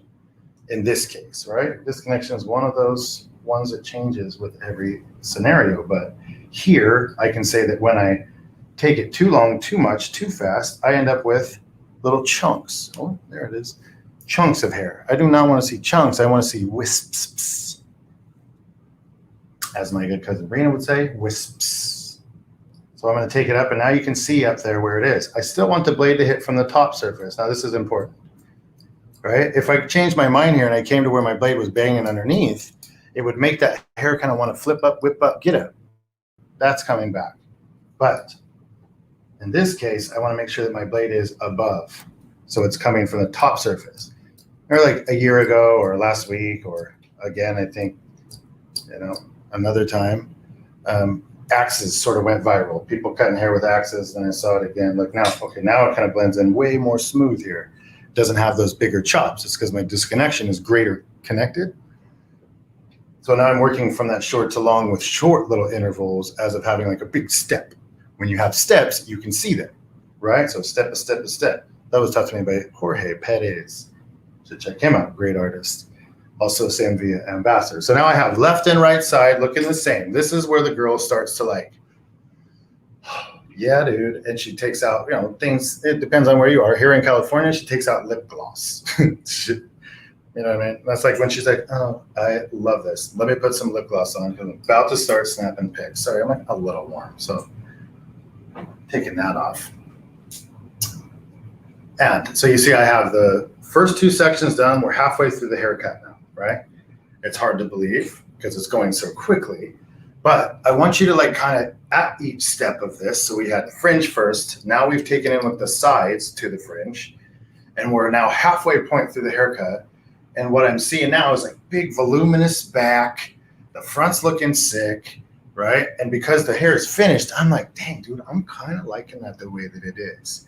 And it's great to discover that with your client because there may come a time with her that she goes, oh, this looks really good. And you're like, doesn't it? It looks great. Like, I was thinking we should maybe, she's like, leave some of the length. Yeah. Because she's like, big change in the front half, right? So let the back half like come next time, maybe shorter just a little bit or something. Sometimes. What's up, Ash? Hey, so you just have so much love here, but yeah, we had a question. You have a lot of wisps. I'm saying it as I'm seeing them come through. Would you modify this cut for a male client? I've done it. Just did it on my bass player. Can I take a drink of coffee? Does that work? Go for it. I'm not doing it on. Plenty of people drinking coffee right now. I have one right next to me. Go for it. If you're drinking coffee, send me a little love so I know that it's okay. Like, am I allowed to do this? I remember seeing that on the email. You're good. Okay, wait. What was the question? So would you modify this for a male? Male. Okay, so yes. I did it almost the exact same haircut. But he brought me the point of Mick Jagger, like 1980s, early 80s Mick Jagger. And it was like a blunted front. So instead of having like the deep diagonal, which we know creates softness, it was more like blunt all the way across to the corners. And then I went diagonal. So it was basically a longer, like, or shorter fringe, but with longer lengths here. Anyway, sounds a great question. Thanks, Al. She like came and went, and I was like, on my way. Here we go. Okay, so now I have the first half of the haircut. I'm almost entering into the back. The sections themselves, I kind of pre-rolled them out, are these, what we call in Redken land back in my days with them was bevels, right? So if you put your comb against the head, where it can touch from start to finish, so it touches here and it touches here, but then beyond that it would not. That's that width that you can operate this section in. So if I take the top of the ear to what Redken calls the cornerback, or it's the point in the back of the head where it starts to shift. So if you put your comb up against the flat side of the head, where it leaves back here, boop, that would be the corner of the head, according to the languages in which those folks speak, and I've come to understand. The reality is that apples aren't called apples everywhere in the world, but there's still apples everywhere in the world. So if I can speak in something that everyone can understand, I would suspect that the language would be one that I would want, because I want everyone to understand what I'm saying. So when I'm saying the back corner, I just mean the place where the head turns again after the back of the ear. So now look, I got all the way out to my length. I have a guide coming from underneath. That's literally no guesswork. I'm taking everything, all of it, as long as it is, to the top. When I hit the inside length, I pivot out. This is the stuff that's got to go. Recognize now that I'm going to take the scissor and hit it from the back way. What that means is the scissor now is coming from the underneath. If it was an axe, which we were started earlier but didn't finish, it saved it. Here, the axe hits from the bottom, so that hair is going to flip out when it gets back there, right? If it was an axe, I would go whap, whap, whap, whap, and you would see it start to raise up, raise up, raise up, right? If I went whap, whap, whap, it would start to lay down, lay down. So which one do you want? I know right here, just understand that this apple breaks down. If I come from the top, it lays down. If I come from underneath, it stands up. No matter where you're talking about it, but especially if you're talking about short lengths. Nice fold. Give her like a comb back just to see how it feels. Feeling magnificent. Looks luscious. I like to kind of play and pop and try to get it to misbehave, if you know what I mean. So I'm kind of like dance, push, touch, flip, comb. I can't really get it to misbehave, so it must be well. Right? And I'm like kind of that flickery, tossery stuff is mostly to like see, does anything get weird? Does anything get weird? Oh yeah, that piece is funny. Readjust. So here I am moving now to what would be the right side. Take the clip out. I'm going to find that corner again, put the head to where I can lay my comb flat against the side. It touches at the top of the ear and it leaves here at the corner. So if you're looking at it from above, oh, wrong button. Misbehave is her new name. Good one, Jess. Okay, so if I put it down, right, I'm putting her head down a little bit, and I'm seeing this angle. Am I? I'm not. Come on, girl. One of these days we're gonna have real humans in our world, real humans in our world. It shows. Okay. If I'm putting the head down like these, when I put the comb flat against the back or flat against the side, you can see that it only touches for a certain point of length and it leaves. So that's that width, that bevel. So the areas that I'm separating is from the top of the ear to the back corner. And then once I get to that back corner, I'm going to go from there to the center back, but I'm going to move in the lengths of which it touches the comb to the head. So once you get there, you don't have to measure, but it's really nice to be able to. You guys that like recipes and love like cooking, you know, and drawing by numbers and any sort of guidance, right, gets you the feel, the flow. I myself like to paint along with other people that do it, and I do it like almost exactly at first, right? And then once you get a little bit more, you can twist it up a little bit more. Wait, which side am I on? Left side. So you start with recipes, you follow the code, if you will, you stay with what you've seen until you know it, and then you start to create what you see. So very important to follow along with things and try to emulate them at first. The more comfort you have, the more you've done it, the more you start to add your own stuff, add your own salt, add your own, I like more garlic than you, Raj, or I'm more of like a blue. Lately, I've discovered that my favorite color in the whole wide world is phthalo green. So I'm using more phthalo green than ever before, but it's only because I used it from Bob Ross's guidance to make a very nice, beautiful sky. So recognizing that I follow something until I can go where it leads me, whatever that may be. So now coming back over the top, I'm going to now get a little bit more of a grip, if you will, on this right side, because I know that I'm an over-director. I tend to over-direct and cutting toward the camera. I can tell by the way it's sitting that I, again, have pushed it just slightly too far inside. So I'm going to come with my fingers underneath. Now I stay with the comb all the way through, and I need to get a lot of hair controlled. And so I pivot out, and now I can see my bushels. So because I did it on the other side, I'm going to do it on this side where the blade strikes from underneath. And in fact, because it's awkward to do this way, I'm going to do what Hugo taught me, which is one time to just take that blade and come back the opposite way. I'm going to control it with a no thumb. I love this little shorty. It's the 5.5. It's a 13550, but it's the new classic shear. If you pinch the handle that has the tang. So you take your thumb and pointer finger, like squeeze, like you're going to do that. Grab the handle, right? Now make sure you hold on to that tight, because if you drop that, you dropped it, right?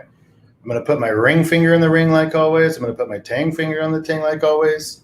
But now I'm going to use my middle finger, hey, to do the open and closing.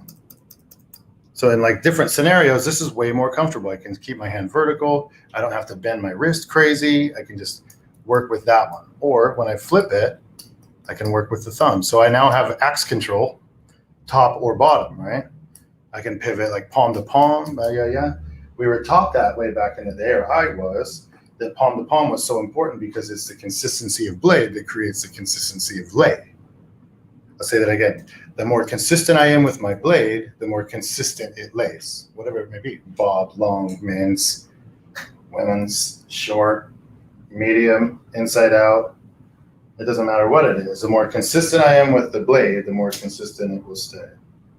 So now I take the corner back to the center back, and this length is almost not going to make it at all. That's perfectly okay. But now comes your control status. So you notice that as I get over here, my comb's like, dude, that's a lot of hair. Here's where I go. I don't have a white one, so it started with a black one.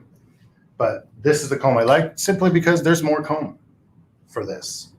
I can get it all on this comb. Stay with the wide teeth because there's so much hair to get it over tense if you don't. Stay with the wide teeth, slide out. You're going to see the length appear at the end. That's all you got. That's all that's going. Because my blade hit from underneath, I'm going to bring it back so it hits it from underneath again. And now that little bit of length that comes through that point cuts is going to have a little bit more of a flip sensation. You can see it happening. It wants to like sort of unravel, if you will. But as I get it back, it lays in quite a harmonious range.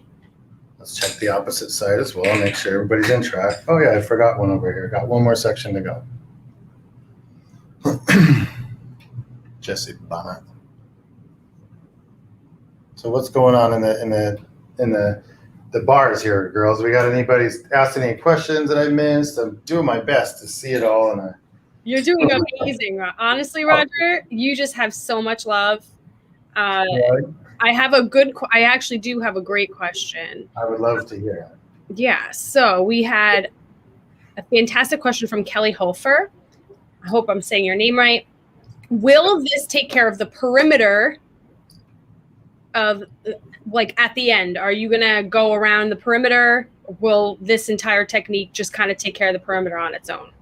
That's a great question. So now I've gotten to where I did some of the steps, right? As we went on the fringe, I did some of the steps to sort of lighten and loosen it, but I didn't do much because I wanted to see it on both sides. And then I did a little bit. As I'm working back towards these lengths, I haven't done anything except for elevate it, cut the layers. Yeah. So coming back and looking at it is case by case. And that's a great question. What I have been doing lately, because I got these, and I've loved like the simplicity of it. It's the 14th tooth point cutting shear. When I take that hair and take the exact same bevel that I cut the layers into, so this is for creating the perimeter, which was asked. I'm going to drop down and I'm going to see how the finger angle lines up. Now, almost guaranteed that whatever angle I put in here should also be here, right? So if I get down here and it's like, woo, I might have made a thing, a happy accident. So I want to just make sure at first that my finger angle that resides on the bottom length of this is the same position or angle that was on the corner, and it is. All I have to do is just get that bottom stuff. Can I slide further forward? Absolutely can. Go down to that angle, and when I look, I just have a few like shaggy hairs. I camp in one spot following that angle, teeth on the top, and I just camp until it's cut. And I don't want to create a really solid perimeter, but I just want one that creates like a line. You can see how it has little wispies. And that's really the idea. Yeah. Let me trade mannequins because I got a taller one back here just in case I needed it. Here she comes. I'm going to put my visual girl on it here. You can see how this one too, like in general, just a little bit different dynamic of the hair and the length. this is the Lydia. Lydia is the Samvia, like, pivot point mannequin. She just got more hair. She's thicker. She's a little bit fuller. So it just looks slightly different on Lydia than it does on Ellie, right? Like the clients of the world, they're the same. They don't all have the hair that they want. They have the hair that they have sometimes, right? So this one, even though it's a fantastic mannequin, I have to change the finger, and I have to change maybe the depth of point cut slightly. So when I did Lydia, I point cut it deep again because I know the deep point cut gets removal of length. But here on Ellie, I'm going to use the 14 tooth because it's going to give me a blunt line with the tiniest amount of texture, like a little whisper of texture, the space between those teeth texture, right? So it just leaves that which it does not cut. And so I have a line here that represents and floats and is light. You can see it just sort of drift away. And I work from one side to the center back. So if I started on the right, I go straight back to center, go to the left, go straight back to center, and just follow those lines around. You can see now, or maybe it's hard to because it's so much like the finest little hair. That's what I've cut. Boop, boop. This is what's got to go. So I camp right there, and I cut that off. Literally, the easiest way to point cut a perimeter. So thanks very much for asking that question. So now I've come around the back and I have the center, right? And I have to still cut this left side towards me, but I want to now just work my way at least to one section, corner back to center. And I'm now going to have to make up a finger angle based off of this. I go to that center in the back and look at, I'm at an even diagonal, just like I was in that front. So if my finger started diagonal, it should stay that way all the way through this whole length of hair. So I'm going to come back to that diagonal here, cut back uphill, and work my way now back to that point. So jump back up to the front corner and work back two sections. One, medium diagonal, got a length in the front to guide, and then I connect the dots here. So great question. Was able to come back through and knock off a solid perimeter that still looks super wispy and airy. Now, the final, wait, how much time do I got? Where am I doing? How am I doing? What do we got? Time check, 21 minutes. So let's just make a quick little touch with this, with the styling bit, because this part is my biggest learning for me. Quite often, creating haircuts and doing it weekly, and sometimes with Sam, we're doing it a couple times a week now and creating content for him, and just an incentive to generate movement is really what we got. A proverbial kick in the digital behind to get moving was what Sam provides. You know, like if you're around him at any point in time, you know his energy, you know his explosion, and to constantly create and make and do stuff. I know that you guys know that takes a lot of work, right? That takes a lot of effort. That takes a lot of time. And so now that I've gotten into this whole plethora of tools from Sam and being able to use all this different stuff, I've become very aware of when I have something key that saves me a lot of time, right? And I used to curl the whole head. In case you missed it, that's curl the whole head. I don't really do that very much anymore now, right? I can take just bits and pieces, and using a very large iron, especially this big 1.5er, I can literally just, like, instead of curling the whole thing, just kind of flick apart. Let me set this down over here. So you can see I just get that little whip with the front. I'm going to take this next section, take the whole bevel that I cut. Let's just split it in half, if even that. Sometimes you can get away with just one. Split it in half, take the top half up, set it again just like that. And now I'm going to come from underneath, bend up. Let it get a little steamy. Wait. Come from the bottom side now and bend down. My finger goes on the back, I tuck it down. I come from now that spot that I just left and re-grab, pull into it, and then I whip back just like I did with the fringe there. And give it like just a little baby flick. And it's gonna look extreme at first, right? It's not a real curl. It's gonna wanna fall out. If this is a girl that drops curl, boy, is she gonna drop this one even faster. So I give it a sec to get full, and then I pull down some of the volume. Take the second half of this section, or the top half, if you will.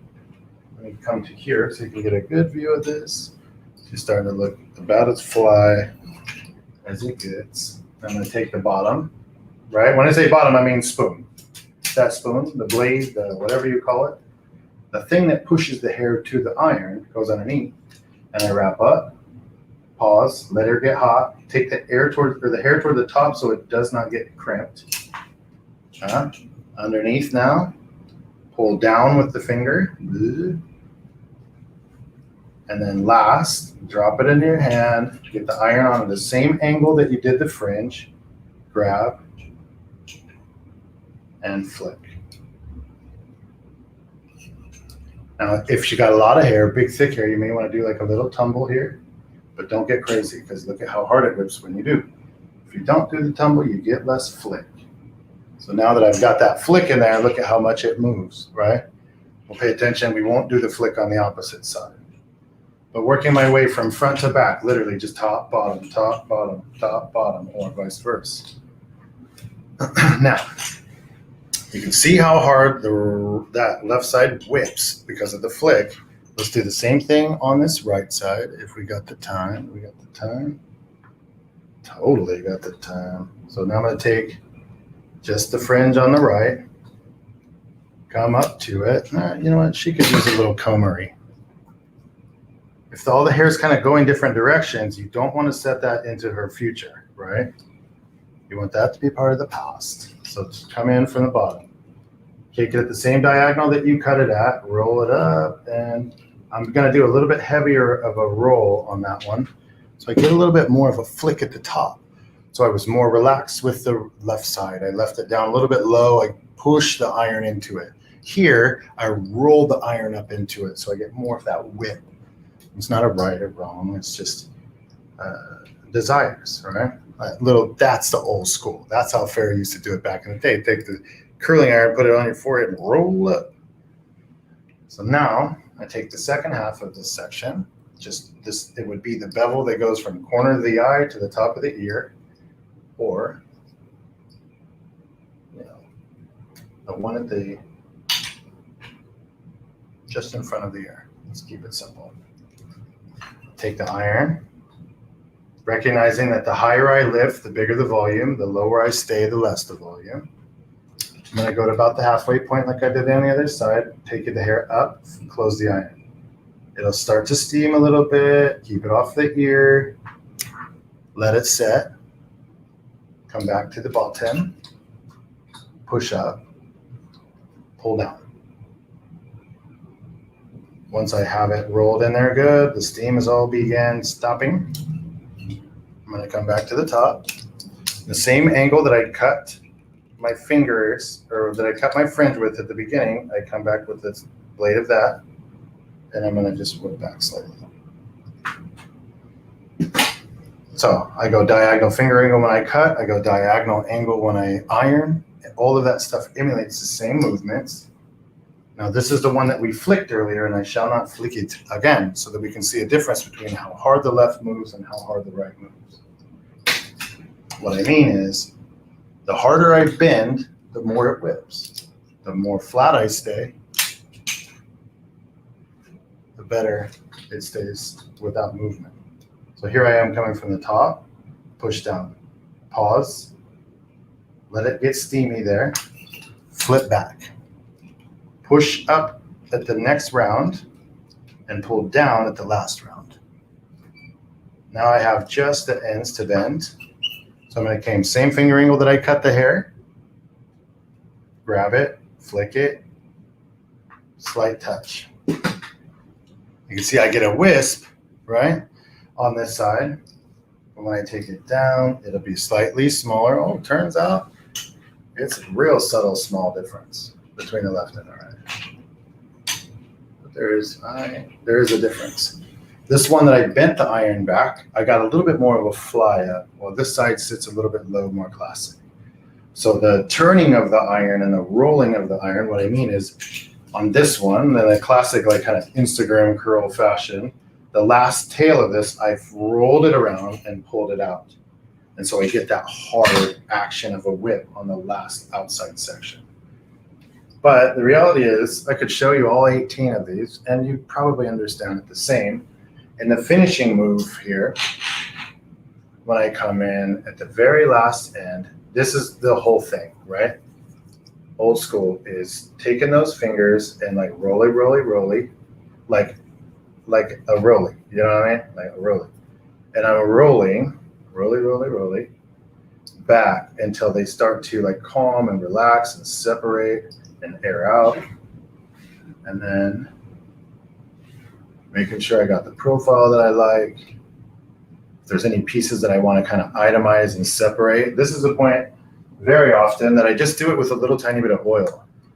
My favorite one right now, the Olaplex No 7. It's like that kind of yellowish kind of color. You can see how light it is, right? That's what you look for.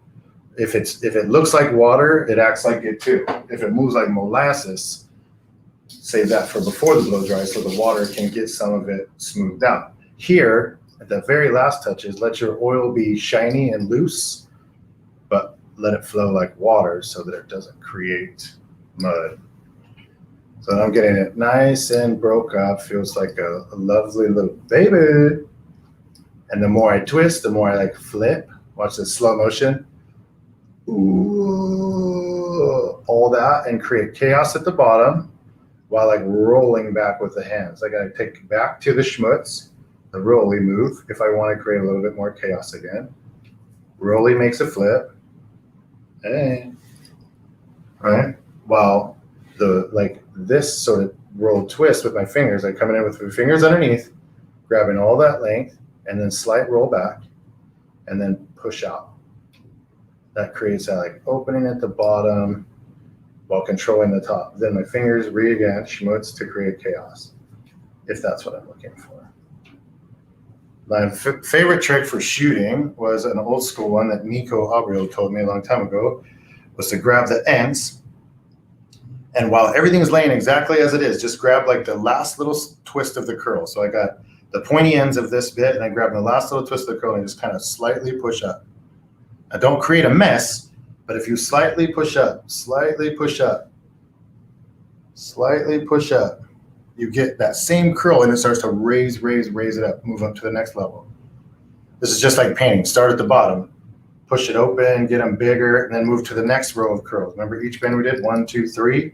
Now I'm on the second bends and I push up.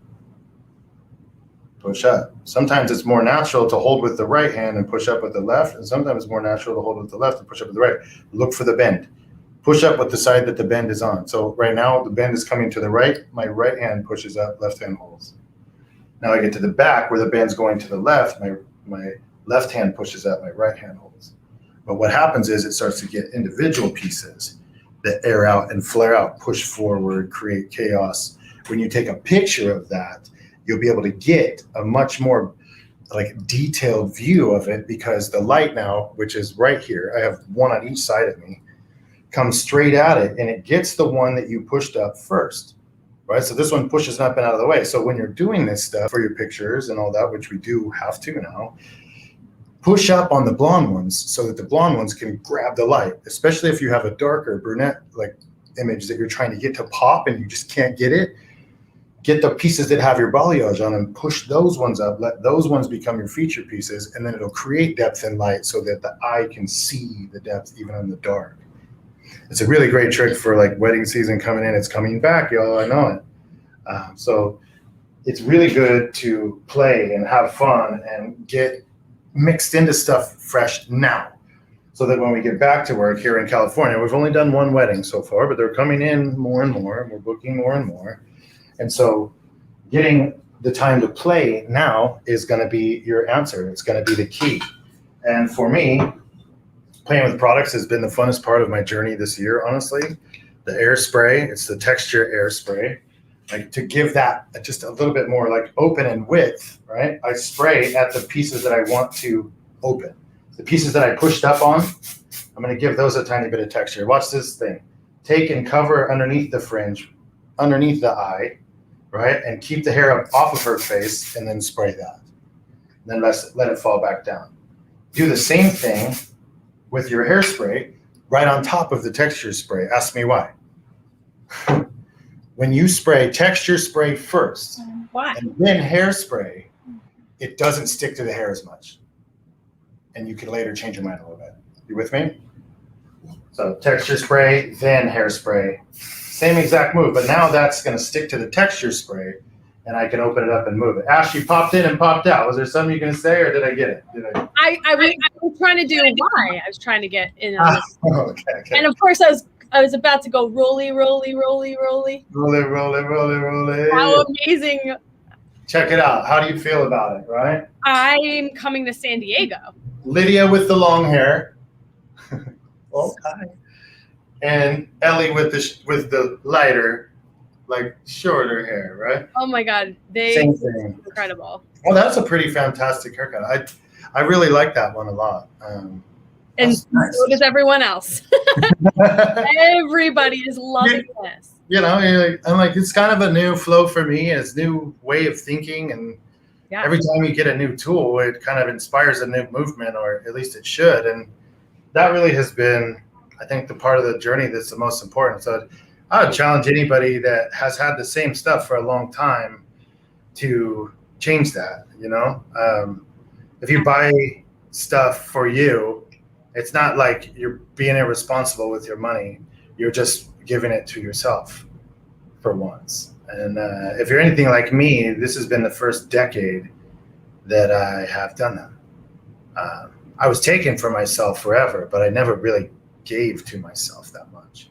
And so this year has been really about going where we want to go. We're going to go to Alaska and see Baby G and send love to people. And we're going to go somewhere else, and we're going to go shoot with Sam. And it's really because I think I'm accepting it. And that's probably happening all around you. There's probably a bunch of stuff, you guys, that's coming to you. And you are either taking it in or you're pushing it off. And you got to be wise with your time and yourself, but recognize that there's a part of us right now that just still wants to be by ourselves, still wants to be alone, but also hates that we feel so alone. So recognizing that it's time to get some new things and some new places and some new people, and to play with stuff and enjoy again. Absolutely, Roger. I totally agree with you. And I can't wait to. I hope that you document your journey in Alaska, because I'm sure plenty of people will want to see that. Absolutely. How amazing! I've always wanted to go there. This is just. I mean, as always, you've just really delivered two amazing cuts and on two different people, if you will, and it's just amazing to always watch you. So thank you so much. You and your tiger eye. Have a wonderful Sunday. Happy painting. Totally. And totally look forward to watching you more. I know we'll see you soon on Sam Via. So yes, we will see you soon. And thank you again so much. I'm going to bring in my friend Katie. Yes, man, Roger Ross, the artiste. Totally. You know, somebody wrote or reiterated what Roger said. One of the amazing one-liners that he always says, but finger knows everything and the comb knows what your finger knows. And that was just, that hit home for me. And I think for some other people that like rewrote it in the chat.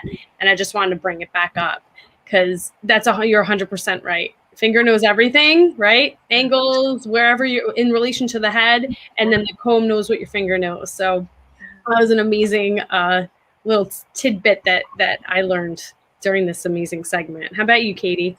Absolutely. I loved how Roger shared his learnings from Sammy. Slow down to catch up. Yeah. Cutting. I'm going to remember that when I'm point cutting so many times. I'm like, you know, you want to have a perfect unperfectness with point cutting, and that is such a great tip from Sammy. So absolutely love that. Ash? Do we have a winner for the Flash Chat giveaway? Yeah, we do. Yeah. Shirley Nelson, you are receiving a Vision blow dryer. Congratulations. Please make sure to email info@samvia.com to receive your prize. And thank you so much for always tuning into our lives. We see you and we appreciate it. And thanks for engaging today. Katie, do we also have a class tomorrow? Yes, tomorrow, if you guys want more education, Sammy is teaching Face the Shape with Suitability. Register at redkinsalon.com. And if you guys haven't heard, 40% off everything on samvia.com today and tomorrow. This does exclude mannequins and stools, but go over there if you need any new tools. And Ash, do we launch something new? We have two new things. So we have our classic series shear and the 14 tooth point cutting shear that you just saw Roger talk about a little bit during his segment. Be sure to go to samvia.com/campaign to learn all about it. And Katie, who is up next in this amazing lineup? Yes, I am so stoked, you guys. If alternative cutting is your jam, Amanda Ziegelman is about to join us. But before I invite them on, I want to intro the next Flash Chat giveaway. It is the double waiver. So all you have to do to enter to win is comment with an engaging question on Facebook or YouTube, and you could win that prize. And now I get the pleasure to introduce Amanda Ziegelman. They are a Samvia ambassador with 15 years of experience. They've curated a specific skill set for edgy and unconventional hair, working backstage at major trade shows with industry icons, with top designers and LA Fashion Week as well. Amanda is going to teach you about how to creatively approach your design work with hybrid cutting, where you can combine different silhouettes in your design work through disconnection for an alternative outcome. Without further ado, Amanda Ziegelman and their mannequins that are probably way cooler than me. Oh, you are so cool, Katie. Everyone give Katie and Ashley some love. Like, y'all are the true MVPs. Amazing. Love working with y'all. Oh my gosh, so much gratitude today. Samvia, Roger Molina, two longtime mentors and coaches to me. I'm like in a moment right now. I'm just so grateful to be sharing space with them. I've learned so much from them throughout the years. Wow. So intention today, I just want to teach, and share everything I know about hybrid cutting. What is hybrid cutting? Hybrid cutting is basically taking all of the best elements of haircuts and combining them. So today, is it a mullet? Is it a shag? Is it a classic shag? How do we get there? A, B, C, D. How do we make these highly edgy looks simplified and approachable to just nail every time? So let's talk shags for a moment. Roger just did an amazing vintage shag. I love that. The finishing on that. If you agree, type in yes, yes, yes. If you loved Roger's work, that was beautiful. Here I have a razor shag. And what is a shag, y'all? Type in the chat. Like, what is it? What does it mean? To me, a shag is effortless, low maintenance. When I think shags, I think about rock and roll. That's my flavor. I think about Joan Jett. I think about Mick Jagger with the Rolling Stones. I think about Stevie Nicks and her iconic feather, just like rocker, awesome vibe. So what is a shag, y'all? Let's see if I can turn on the comments. Or Ashley and Katie, feel free to come in anytime because I have trouble with these chat boxes. For sure. Shags are sexy. Love this hair. Love that. And then, y'all, what's a mullet? Short in the front, party in the back, right? So with mullets, are we talking 90s country with Billy Ray Cyrus? Remember that?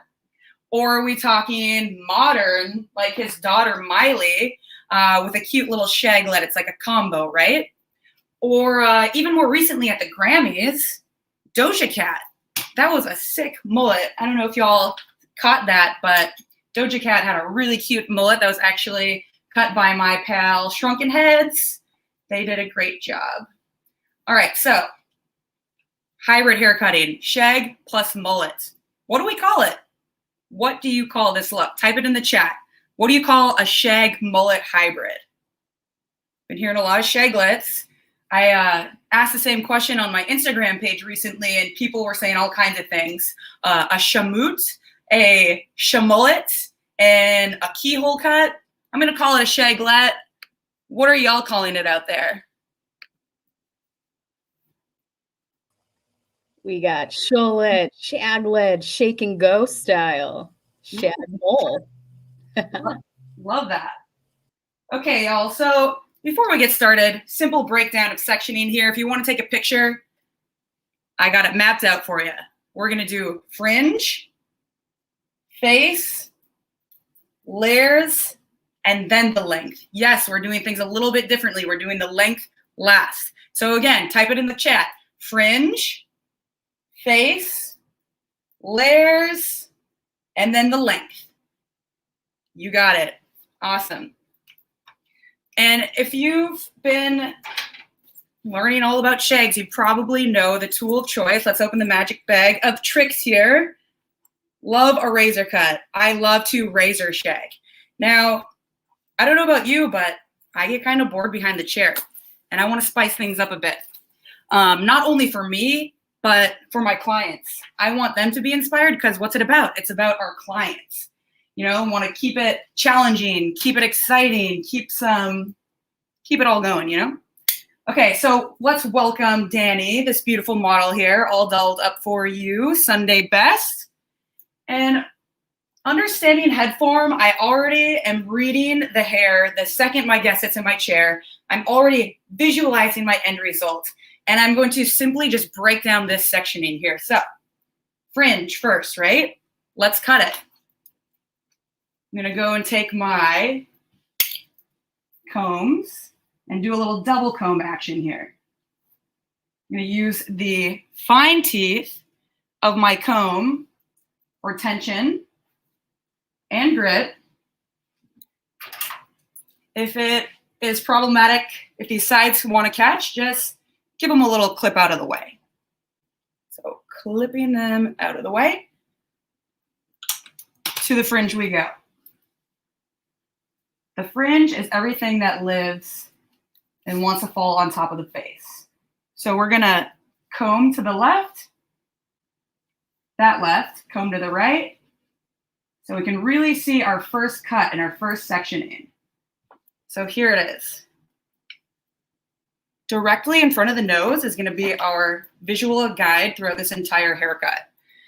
Now, like I said, I get bored behind the chair. I want to stay inspired. So thankful for Sam Villa to always be on top of creating new tools and new exciting, especially new tools, especially these ones right here. These are the 14 tooth point cutting shears. And to be honest, I just got these sent 2 weeks ago, so I haven't done too much experimentation. So this is going to be maybe the second time I've attempted this technique. Are you here for it? Type in the chat, like, let's cut the darn thing if you're ready to cut some hair. Okay, cool. So what are we going to do? We want a crescent fringe. I'm over directing the hair from the left into the right to the middle in front of the nose. I locked and loaded my two combs. You can see here, side to side, they are locked right in the middle. So I'm going to use that for my makeshift finger. Okay, let's just cut it. Ready? Let's see, let's count. How many chops does it take to get all this hair off with our new point cutting shears? Okay, so 1, 2, 3, 4, 5, 6, 7, 8. Oh, here we go. Woohoo. Yes. So my idea, if this works correctly, it should create a nice curtain fringe for us. Thank you, shears. You made my job so easy.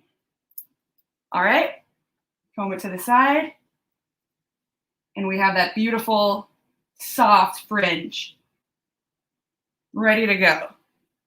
Love that. If you love a curtain fringe, type in the chat, I love curtain fringe. I just love how it gently hugs the face and it just frames the best features.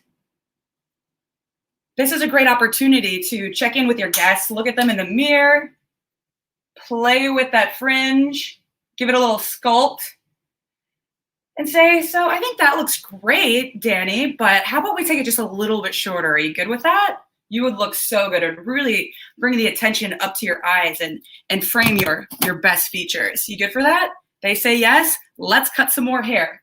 So again, taking my brand new 14 tooth, so you see here, cutting shear. I'm just gonna go in there, kind of the same structure as I would do my razor, and remove more hair. Again, visual guide right in the nose here, right in the middle of the face. I want to remove so much weight to create negative space to get those nice flicky chewy bits that we all love with super edgy hair, right? So going in, giving it a check. Took the middle just a little bit shorter, creating positive and negative space. Oh yeah. Now what happens in this stage? Reading the cowlick, meaning the whorl on the hairline. This is the time where you can really see that hair stick up. So what are we gonna do? We are going to show our guests how to blow dry the hair right now. Because the second that the hair starts to dry, it starts to set, right? So what do we want to do? We want to use your set spray of choice. Maybe you want some volume of the fringe, however you want that finish to look. We're gonna just dry the fringe before we cut the rest, shifting things up, doing things differently to keep things exciting and engaging. So fringe is cut. Everything is tucked away, clipped away, so I'm only gonna be blow drying the fringe now after we cut them. Tools of choice. Samvia Artist Series Blow Dryer. This is my turbo lover. This is the best blow dryer I've ever used. And we're gonna go in with the Artist Series Samvia paddle brush. I like this for tension and control. Also, I love to retail these brushes to my guests because it's so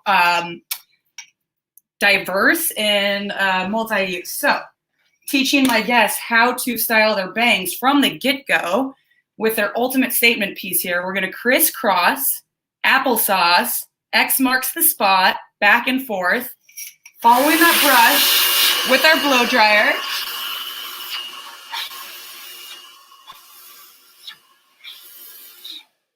Slow and steady, y'all. Truck, trailer. Follow it closely on the surface. Not a ton of heat slamming into their forehead, because ow, right? So crisscross.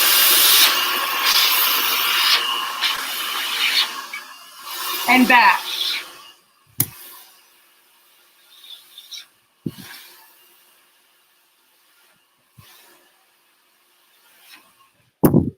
Ooh, I think I just blew a fuse in my house. Hey, crisscross, applesauce, back and forth. What's another way that we could, oh yeah, I did blow a fuse, y'all. One moment.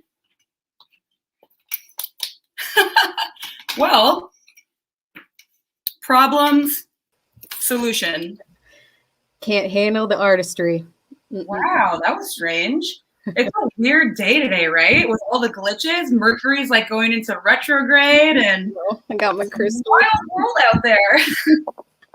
Well, no problem. I've had fire marshals come during haircut appointments. You know, we all have our situations behind the chair, so we just work with it. We will simply just teach our guests how to hand style. So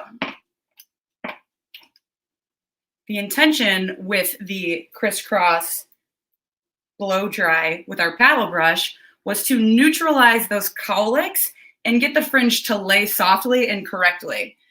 So since we can't do that, if you just tuned in, I blew a fuse in my house. Very, very strange.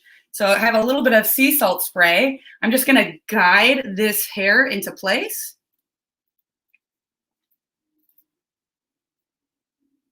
Checking out my client in the mirror. Always looking in the mirror. And just guiding that along. Hand styling. Because we took so much weight out, the hair is just gonna lift up off of the head. You see it? If you're a hand styler, meaning you use your hands more than any tool, type in the chat, I'm a hand styler. Oh yeah. Great. So here we have a half dried curtain fringe. And what we did was use 2 combs, take all that fringe, lock that hair in there, elevate it to the nose, and chop, chop, chop, chop, chop away. So fun, keeping things exciting and fresh for not only me, but for my guests as well. So now what are we gonna do next? We did the fringe. Now we're gonna tackle what part of the shaglet? The face. Yes. Once you start understanding head form, y'all, it's easier to just create these shapes. So, you know, to really simplify it when it comes to hair cutting, here are the things I look for. Either remove weight and bulk to condense the shape, or create texture to build volume. So in this case, we want to create a shaglet, and I want to carve away up out of the ears. So we use our awesome 14-tooth cutting shears. I love shiny new toys. Thank you, Sam, for creating such awesome tools. This one, the classic shear, oh my gosh, look how sharp it is. I love it. It's perfect for all kinds of things. Wet cutting, dry cutting, texture, slide cutting. In this instance, we're gonna do a little out cutting to take the next step of our haircut on. So let's take a look. Where do we want the tail to be? You check out this shaglet. We kept some really long tails. I had a guest this week and they referred to these pieces as their pixies. And I love that. I thought that was so cute. So here we are. That's our inspiration. We are going to take this big section, and where's our guide? Middle of the nose, right? Gonna stretch it forward, right to the middle. Click in place here. There we go. And we're gonna outcut with our shiny new sharp shears, creating negative space, removing weight. Now, knowing that the tail is about to drop, I'm gonna just keep that there. Okay? Comb it into place. Oh yeah. We're gonna go for some dramatic tail here. Ooh, see that coming alive? Watching the hair form as you're cutting. Okay, we're gonna do the same thing on the other side.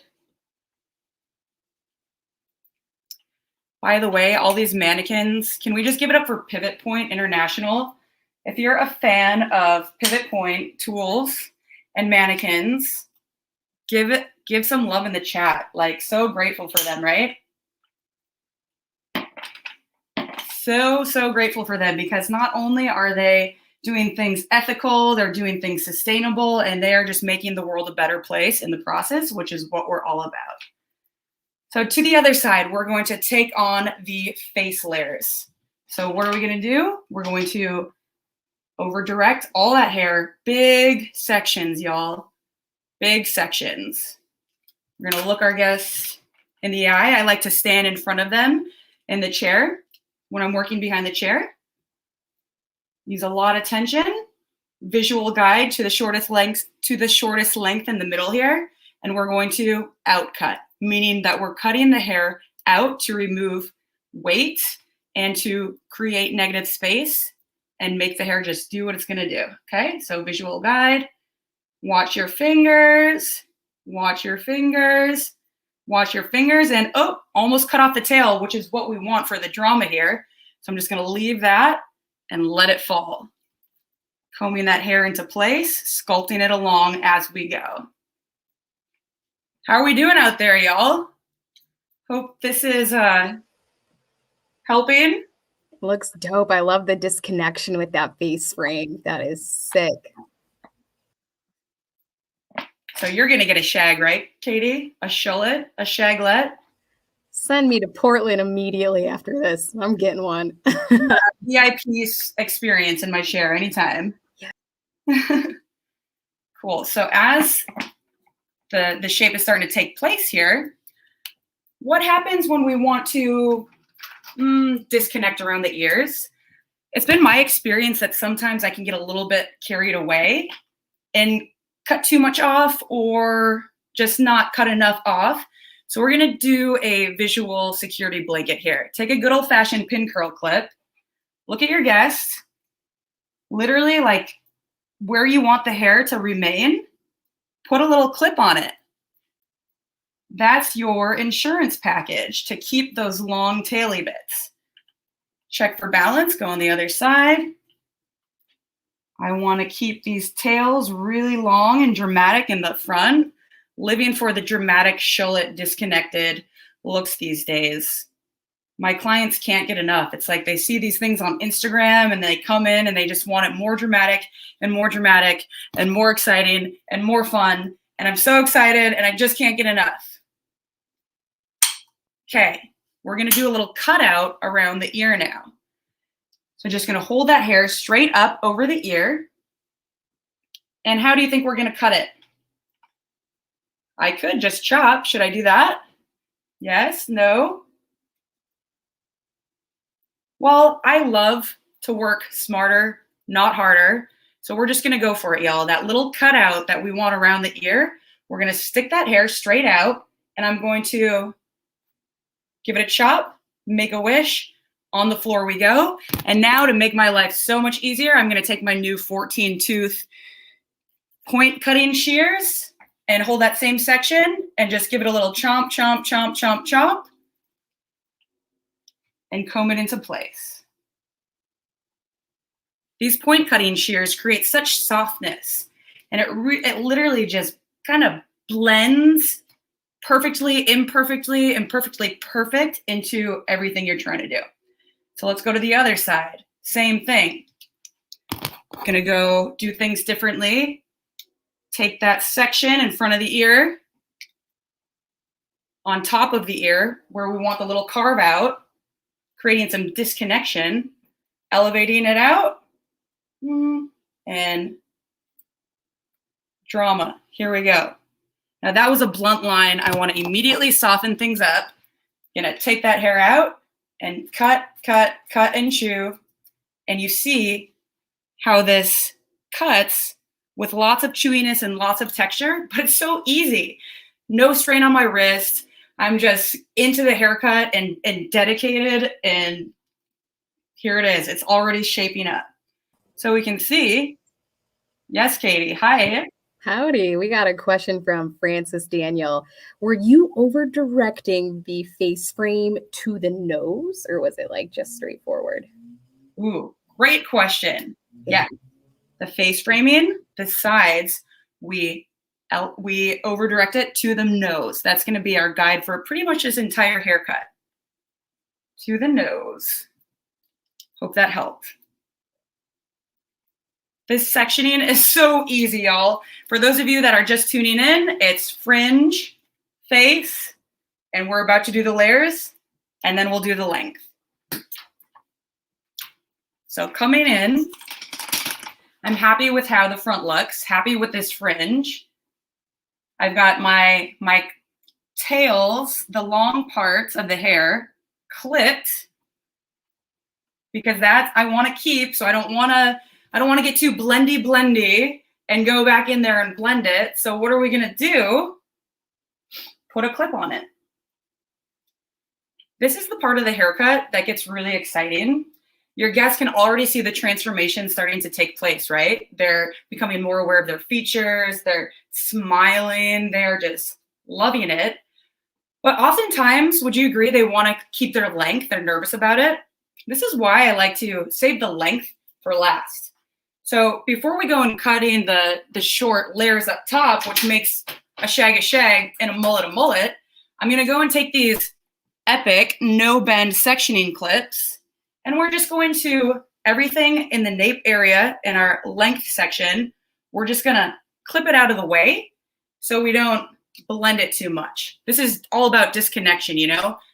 What is disconnection? What is disconnection, y'all?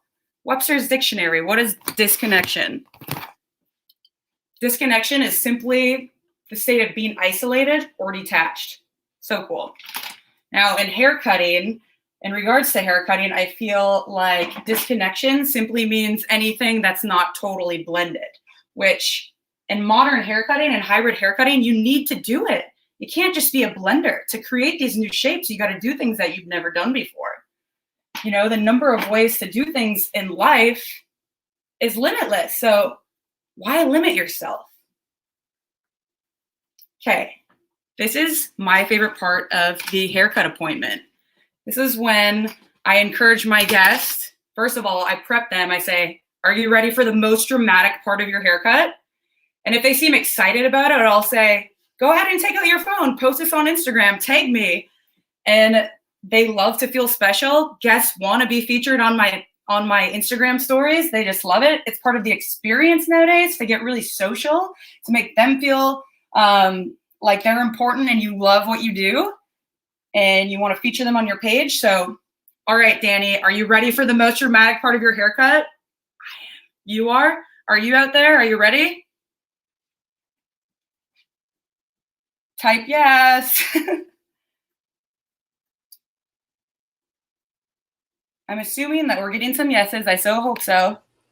Getting a lot of yeses, absolutely. Aw. Hi, everyone. I love you all. Thanks for being here. Okay, so this is the layers. This is where it gets really fun. Elevate it straight up. And we're going to outcut to create these layers pretty much in one big swoop. Working smarter, not harder. Ready for it? Hold it straight up. Taking my new shears, super sharp, going to outcut upwards. Starting in the middle, shortest piece, visual cut. Cut, cut. And you can see how we cut it. Very chewy, very textured. This is where I'll hand the hair to the guests, put it in their hand, say, make a wish. Goodbye, 2020. We are here now. This is you. Ready to go. Okay, so you can see I have my next section already mapped out for me. All of the lengths are safe and tucked in and ready to go.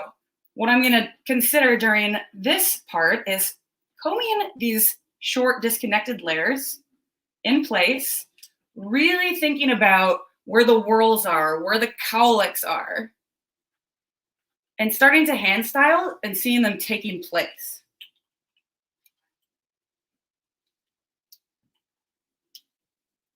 So you can see how that just built some volume in the crown, which to me, like when I see a shag or a mullet, I want to see it heavily going forward.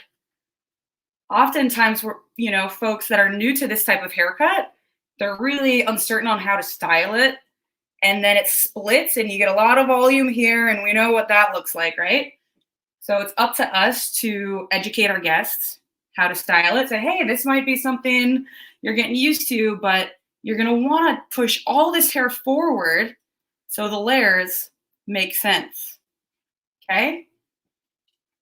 So just sculpting as we go, and we're starting to see this shape really take place.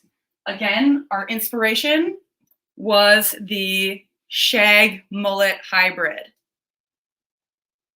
So that's what we're going for. We've done the fringe, we've done the face, we've done the layers. And what's next, y'all? The length. You got it. So this one's a little interesting because we're keeping the tails really long in the front. I'm going to go ahead and keep those pins in to the very end because with these types of cuts, I always love to go back and detail. Detail, detail, detail. So here we are removing the clips that have been tucking away the length. We're going to go in and take our first section, which is right behind the ear, and we're just going to direct that forward to the nose, which has been our visual guide for this entire haircut. Super easy, super easy. And as I over direct to the nose, about eye level, I'm out cutting with my new classic shears. For me, it's exciting being able to use new tools. You know, I've been doing these razor cuts, these razor shags for like months nonstop. So it's exciting as an artist to challenge myself and use different tools to create similar styles. So I'm creating layers in the back by over directing forward. So I'm right at the middle. There might not be enough length to over direct it all the way. Let's take a look. Okay, there's a little bit. Those are those little tiny ends that we're just dusting. And there we go. So we're going to do the same thing on the other side. Here we're working in the lengths. Again, have that tail clip down so we don't cut it off. We want that drama in the front. I don't know if any of y'all post Ira Pope Sage, but he just posted a really sick haircut that was similar to this with really long taily bits. I'm just loving these looks. So behind the ear, taking that hair, our lengths, looking right at our guess, to the nose, comb again. Make sure I can see what I'm doing here. Let me look in my mirror. Thank you. Visual check. All right, combing that hair and then moving it forward.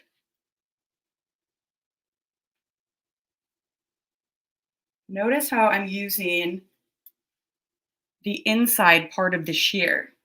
I'm just gently gliding to outcut, and that's creating the epic chewiness that I want in these highly textured cuts.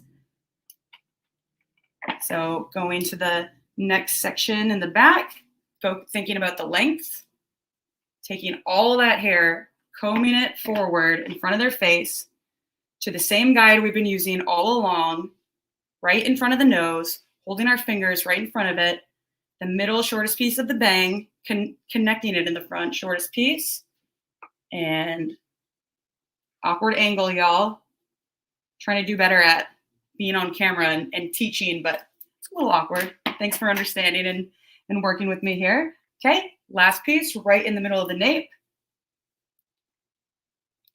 For our last piece of the length, it might not be anything that we cut.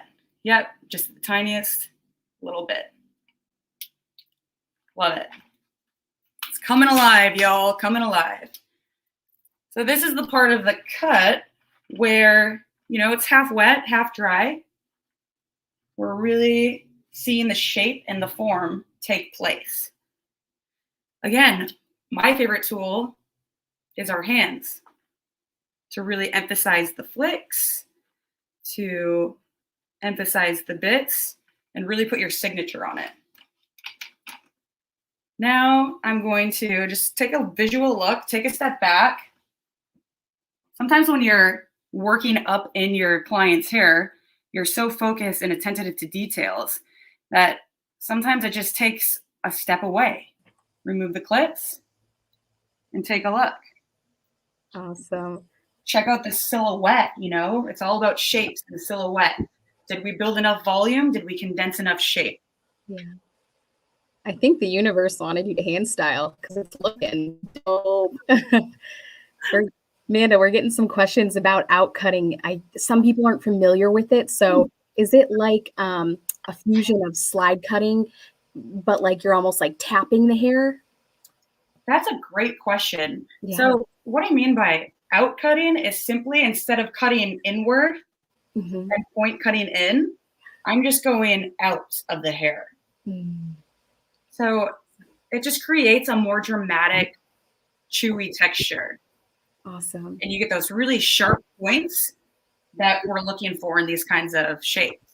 So outcutting, all it means is taking that hair and cutting out instead of cutting blunt or cutting inward, just outcutting. I don't know if that's a technical term, but that's what I got for you. Awesome. Thank you. Yeah. Okay, so this is where we're, again, styling as we go. Oh yeah, loving how that shape is. I can see that the top is just a bit heavy, so we're going to take it just a bit shorter. My favorite way to enhance and build up more volume is simply taking like an oval shape right on the crown of your head. So if you can feel the crown of your head right now, pick that hair up and take your closest scissor and chop it. Just kidding. But I imagine when I'm visualizing silhouettes and understanding head form, you know, like an egg, it cracks on the head, the yolk spills everywhere. That's where the hair is naturally going to want to live. So when I think about it like that, it makes sense where to place the layers on each particular client's head, you know? Something to consider is when shaping the hair is the structure of the head itself. Sometimes you got to do these weird, strategic, tricky hidden layers to condense the thickness, or in this case, we are creating roundness on the top and we're bulking up this flatness and this heaviness. So let's take a look way up close. That is a oval-like section right in the area that we need more volume. So we're going to take that pretty short. Don't be scared to just cut it, you know, holding it straight up. Again, with the out cutting, just meaning I'm cutting out of the hair instead of in. And yeah, I would say it does feel a bit like a slide. And you can see the type of cut that it makes. Very chewy, very textured. Yet, if this seems like messy and erratic, it's amazing to watch the hair just click together and snap in place. When you cut out that weight and you're into these types of textures, these cuts style themselves. I think, to me, when I know I did a good job is when a client comes back 6 months later and they're like, oh, my hair still looks great. And I believe that that's because we customize and take enough weight out on their head form and their hair shape where it needs to go. If you feel that, give us some love in the chat. It's all about customizing to the individual person. No cookie cutter templates. I feel like when I was young and in hair school, that didn't really work for me. I didn't understand it. Math and geometry and all that is really hard. When I really started elevating my haircuts, y'all, it was when I just really started taking a look at head form and thinking about silhouette and shape and understanding texture of hair and all of the wonderful things that makes us obsessed with our craft, right? It's like a little bit of everything to make it the perfect cut. So I'm just checking and removing some weight. Very, very textured. Using a blunt shear too. Just a different way to do things. Y'all know I love a razor and that's my comfort zone. As an artist, I gotta push myself. I gotta keep it moving. I've been in the industry 16 years. I get really bored, you know? I don't want to get too comfort. There's nothing good comes out of comfort zones, right? So I'm loving the shape that's taking place here. You can see that little cutout behind the ear. Hand styling it is, just reading that hair where it wants to go, giving it a crinkle, using your hands, maybe giving it a twirl. And to me, this is just a lump of hair. It's like a curtain. It's not doing anything for our guest. So we're going to cut into it a little bit. Now that the cut is pretty much done, this is where our signature flavor comes in. This is where I like to make it more rock and roll, make it a little bit more custom to the individual head that we're cutting. So the pieces that we kept long, let's take a look. Get this hair out of their eyeballs. Oh, yes. Cute. Oh my gosh, I love this person. Okay, so we are taking that tail that's in front of the ears, and I want to soften it up a bit so it's not a lump and a clump of hair. So we're going to go ahead and just do some freehand visual cutting. I want it to come more to a point. I do not want it to be this long. I want a tail, but this is just like rat tail extreme, which is sick. If you were a 90s kid like me, oh yeah. Well, I was born in 87, had a little mullet then, so Anyways, let's just carve away, make it look not so clumpy. Using the inside part of the shear to really glide that hair out. Oh, I love the sound of hair hitting the floor in the morning. Happy Sunday, y'all. I don't know where you're at in the world. I'm in Portland, and it is quite dreary today. It's kind of spooky and eerie. It's very gloomy today. Same thing on the other side. You can see that cut out. You can see that disconnection happening. You can see that shape taking place. We just want this tail to be a little less taily. Let's carve into it. Okay, so I'm going to imagine a V. That's the end result I'm visualizing. And I'm going to kind of connect the longest parts of the fringe that in the face that we cut earlier. So carving down. Can you hear that? Listen. Okay, if you couldn't hear that, hear that. So sharp. I just love these. They're so exciting. Okay, looking at our guests in the mirror. Always use your mirror. Never forget to check. Okay. Do we want balance? Is it visually balanced?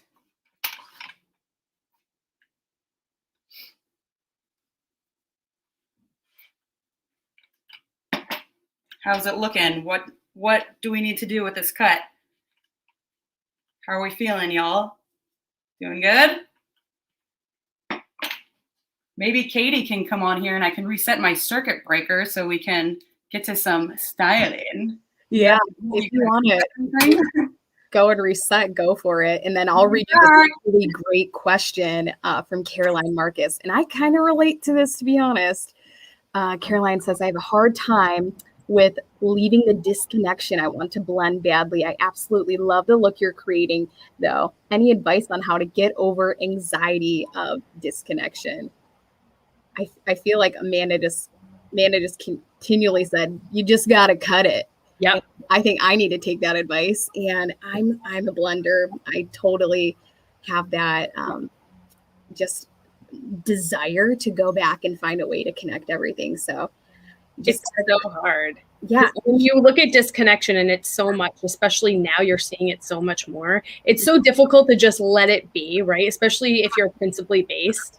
You just want to go back in and blend. And especially if you're a colorist, because blending in that. So it's, yeah, sometimes you just got to go, all right, let me step back. Let me stop for a second. Absolutely. Yeah. I guess just like visually step back, and like an artist does, you have to step away from your work and don't overdo it too much. Roger was talking about painting. I paint, I'm not as good as Roger, but if you go back and you mess with stuff too much, it gets too blended and whatnot. So we're just talking about disconnection, Amanda, and how you kind of let go of being a super blender. Definitely. And honestly, I have Sam Villa to thank for that.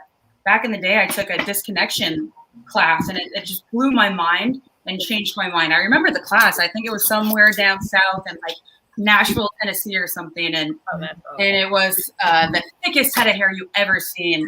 Yeah. Everyone's like, Sam, how do you get this hair to be alive and not just be a sheet, not a clump?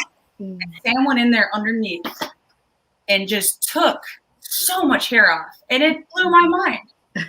And it really just, I think it has a lot to do with being comfortable with understanding the head form and how hair falls, and just being confident to really to read the hair and get there, you know, like don't just do a generic template and do the same layers you've always done. That's not going to get you different results by doing the same things the same way. So my suggestion to anyone that's uncomfortable with this, go to pivotpoint.com right now and get yourself a mannequin and practice. Or what I like to do sometimes when I'm not feeling like I'm doing anything fresh or new and I want to challenge myself is I will go and post online like, hey, any friends or anyone want a free haircut? The only catalyst is you let me do what I want. With some perimeters, of course. You don't want to like freak anyone out.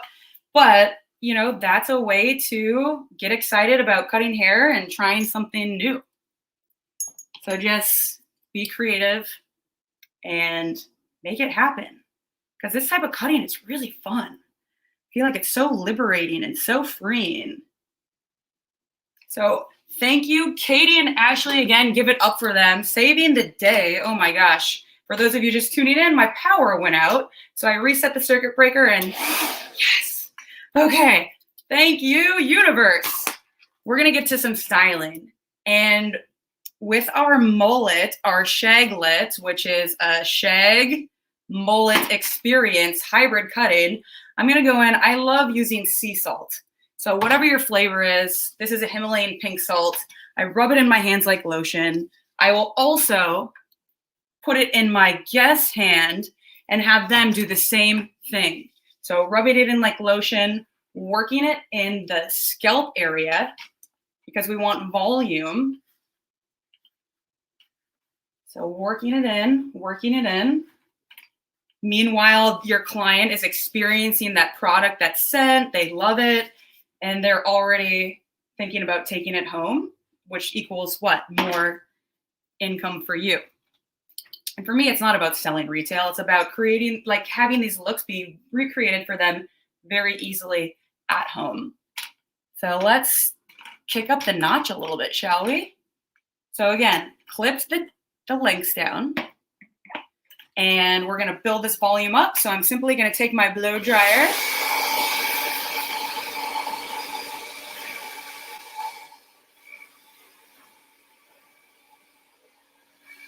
and really focus on the roots and building that volume in the roots. Tool of choice, Samvia Artist Series blow dryer, best blow dryer I've ever used. And I've used a lot, and I've had a lot break on me in my life. And this one, it's powerful and it lasts. It does all the work for me. So using my hands, giving it a touch of heat, really building that volume. If you were here earlier in the show, Sam touched on how he foresees the trend coming up to be more puffy on top. So building volume like this at the root area, putting salt in there is going to help puff it up and make that volume just come alive, lift right up off of the scalp. So using my hands and a little bit of heat with a little bit of airflow to build volume and shape. Visually, like really dramatizing this here for you. Okay. Now in the front, let's say you want to emphasize the flicky bits. I love to do that. I love a flip. Now, if we're keeping on the same note of hand styling, nozzle is such a great tool. Low flow of air and a high heat, and simply gather where you want that fringe to flip and give it a tap of heat, heat, heat.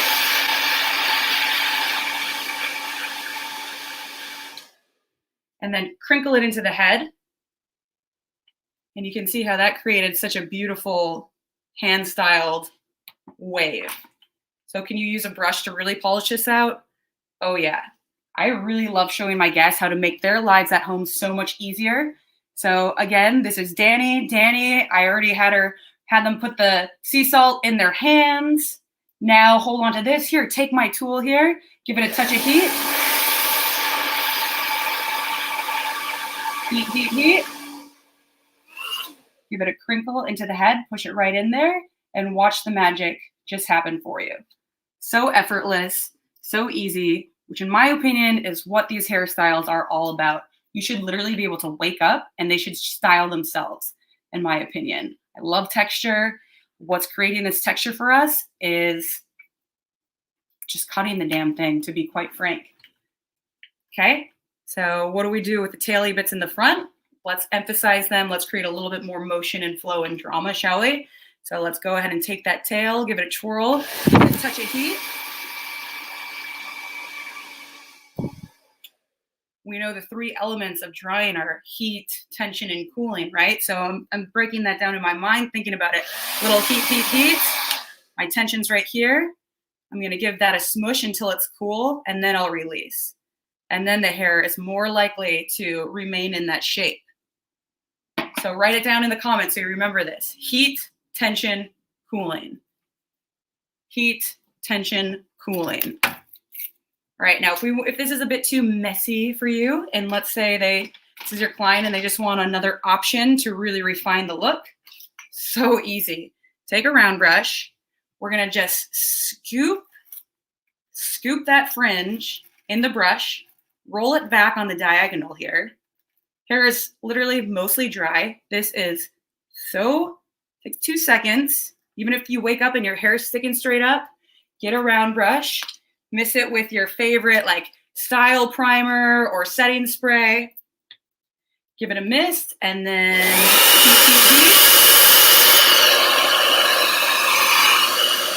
scoop it in there. Heat. Tension, tension, tension.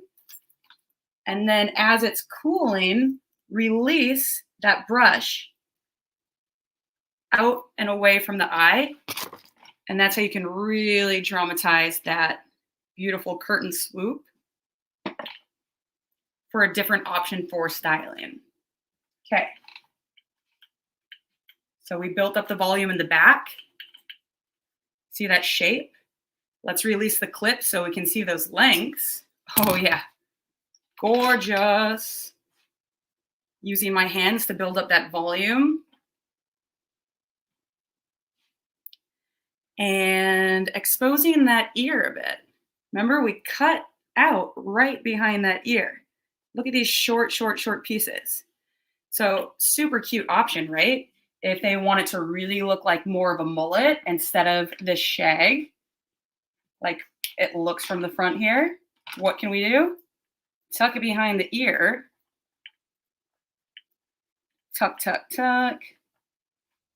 And look at that beautiful shaglet. Way more drama.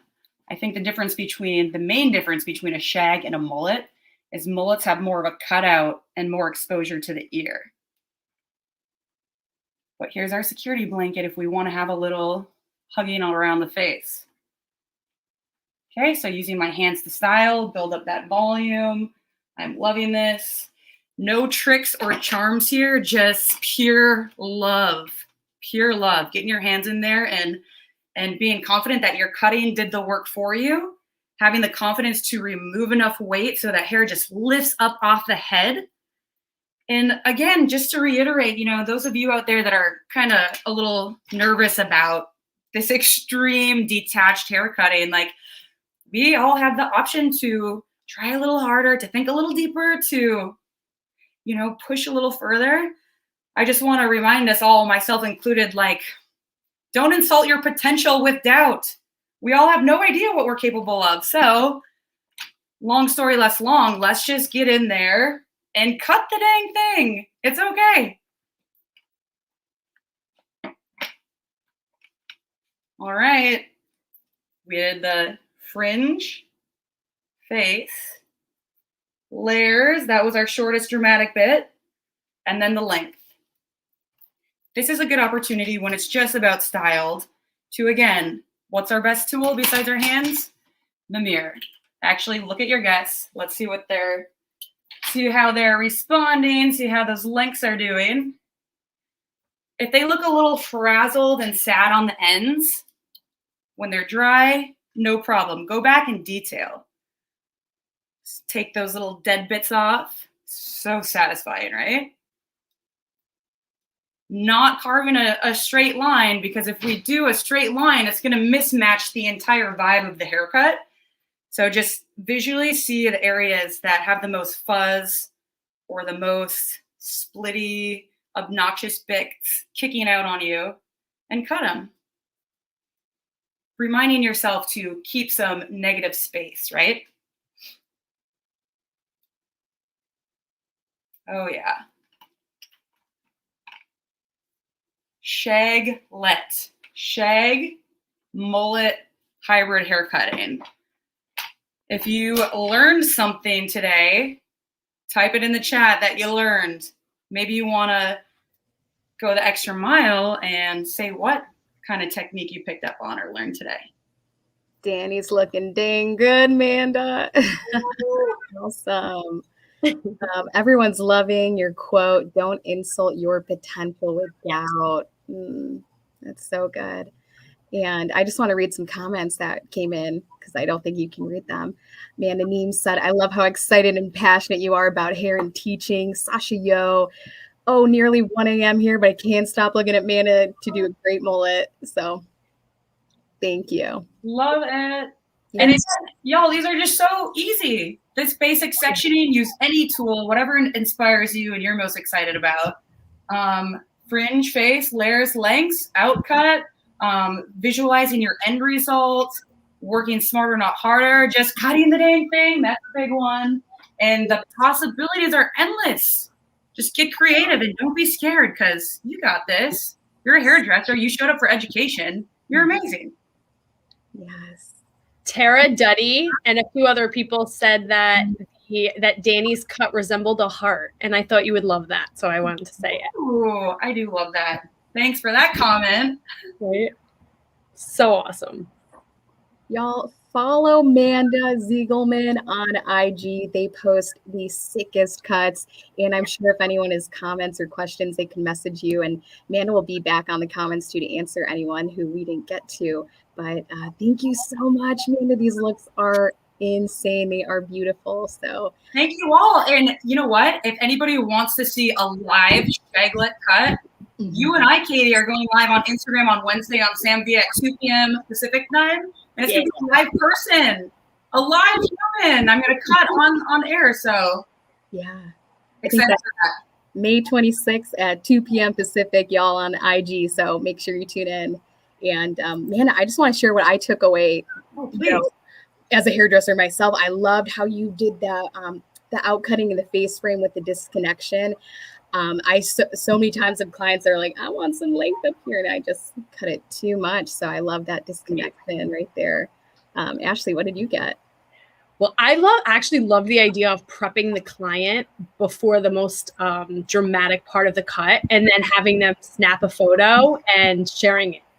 I thought that was so awesome, such a great tip. And obviously to get more engagement for yourself, it's just all around making an experience. I loved that. Right. Created an elevated experience for our guests. So they stay excited and keep coming back for more. So awesome. You're always amazing.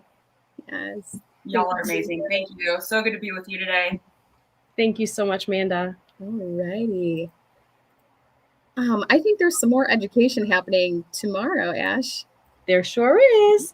Be sure to go to redkinsalon.com to see Sam and Justin Isaac in action. This is a Redkin event. It is 3 hours long, face to shape suitability. So it's customizing cuts and colors to the face shape.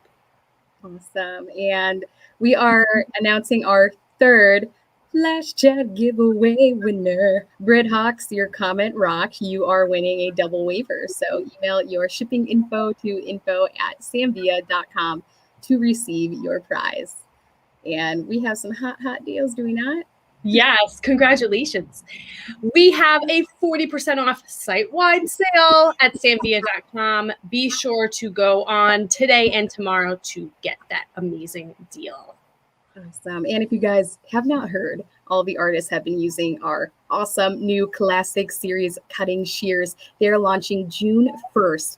I'm personally super stoked on the 14-tooth point cutting shear. It was designed because point cutting is great, but the downside is that it's time consuming and it wears out the tips of your shears. So these new shears were designed to take a lot of wear and tear off of your hand with those extra openings and closings. The shear creates the look and texture of point cutting by creating separation and negative space within a section without creating notches or lines. So head on over to samvia.com/campaigns for more info.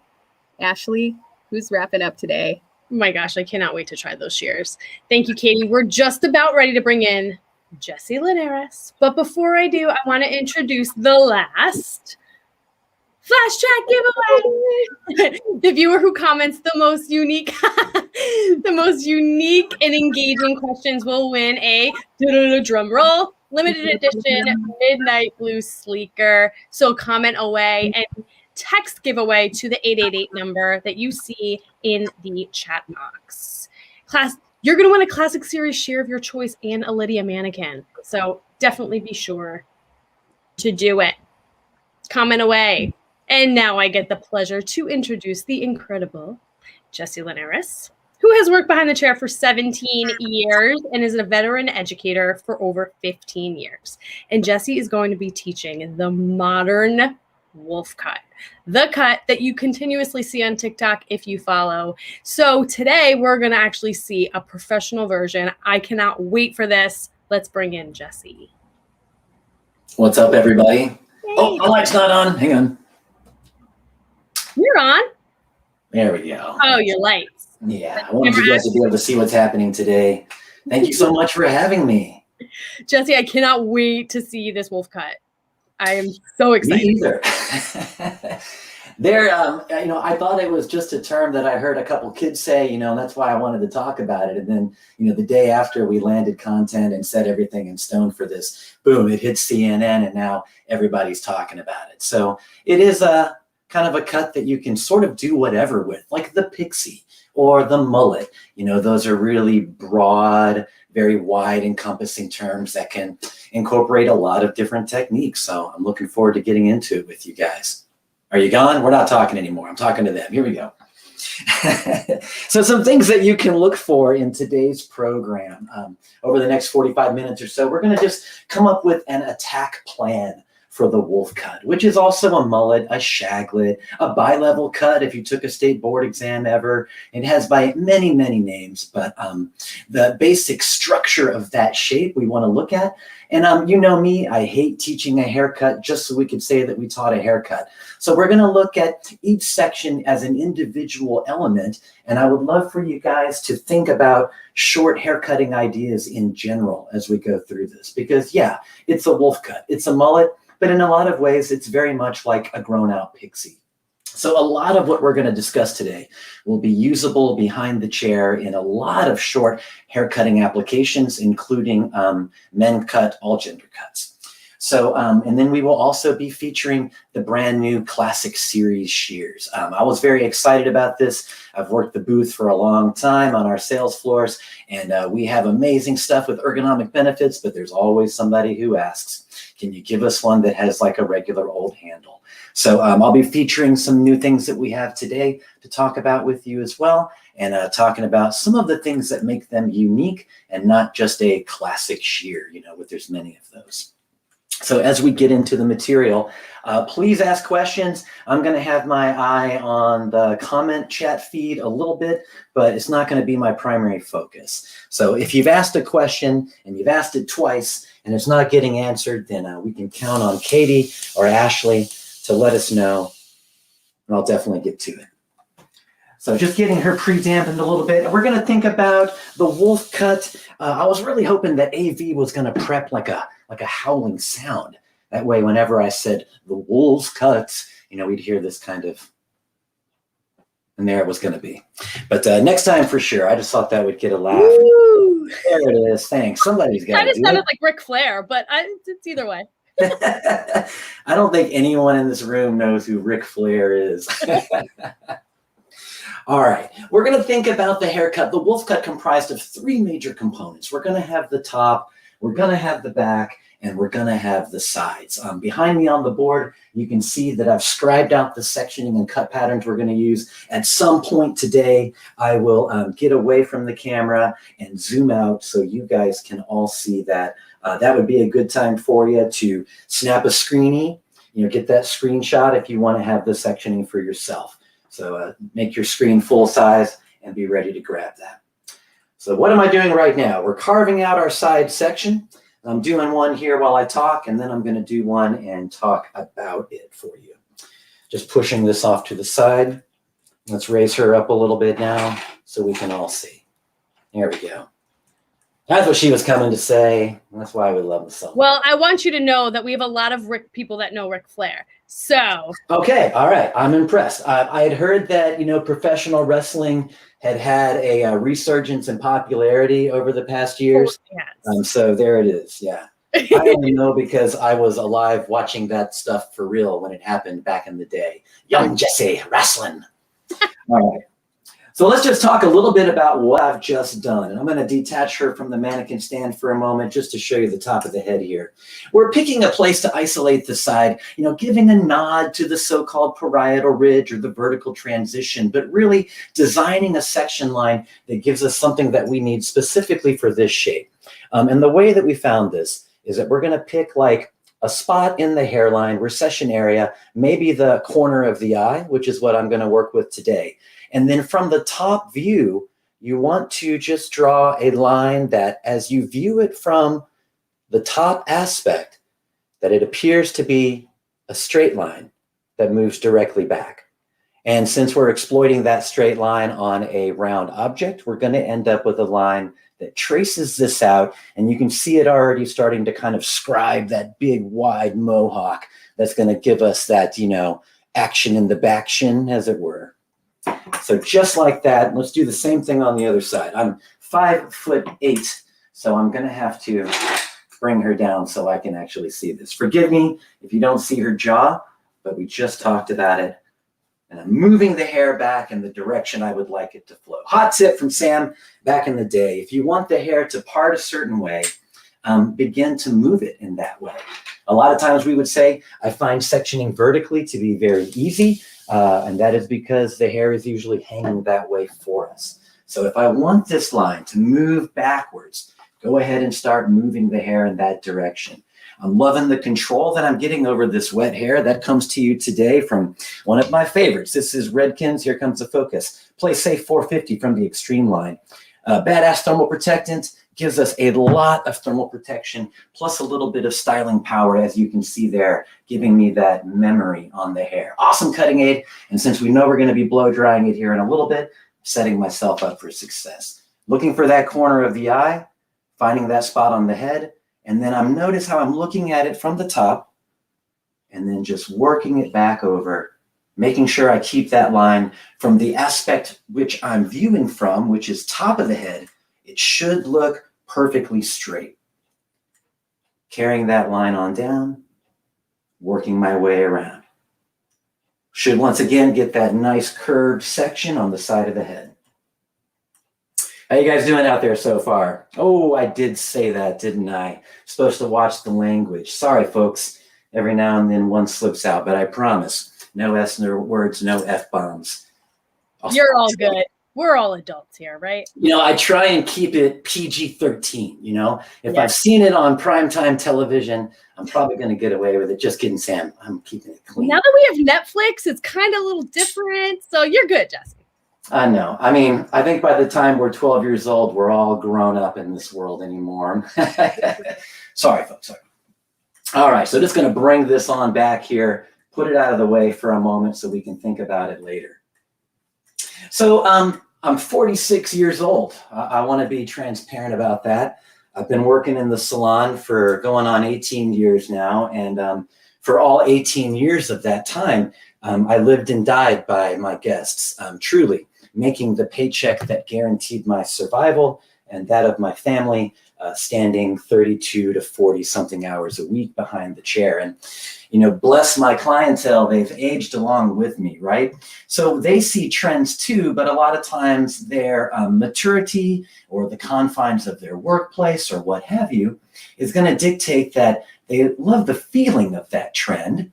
But how can we take that trend and soften it up a little bit to where your average person could get away with it?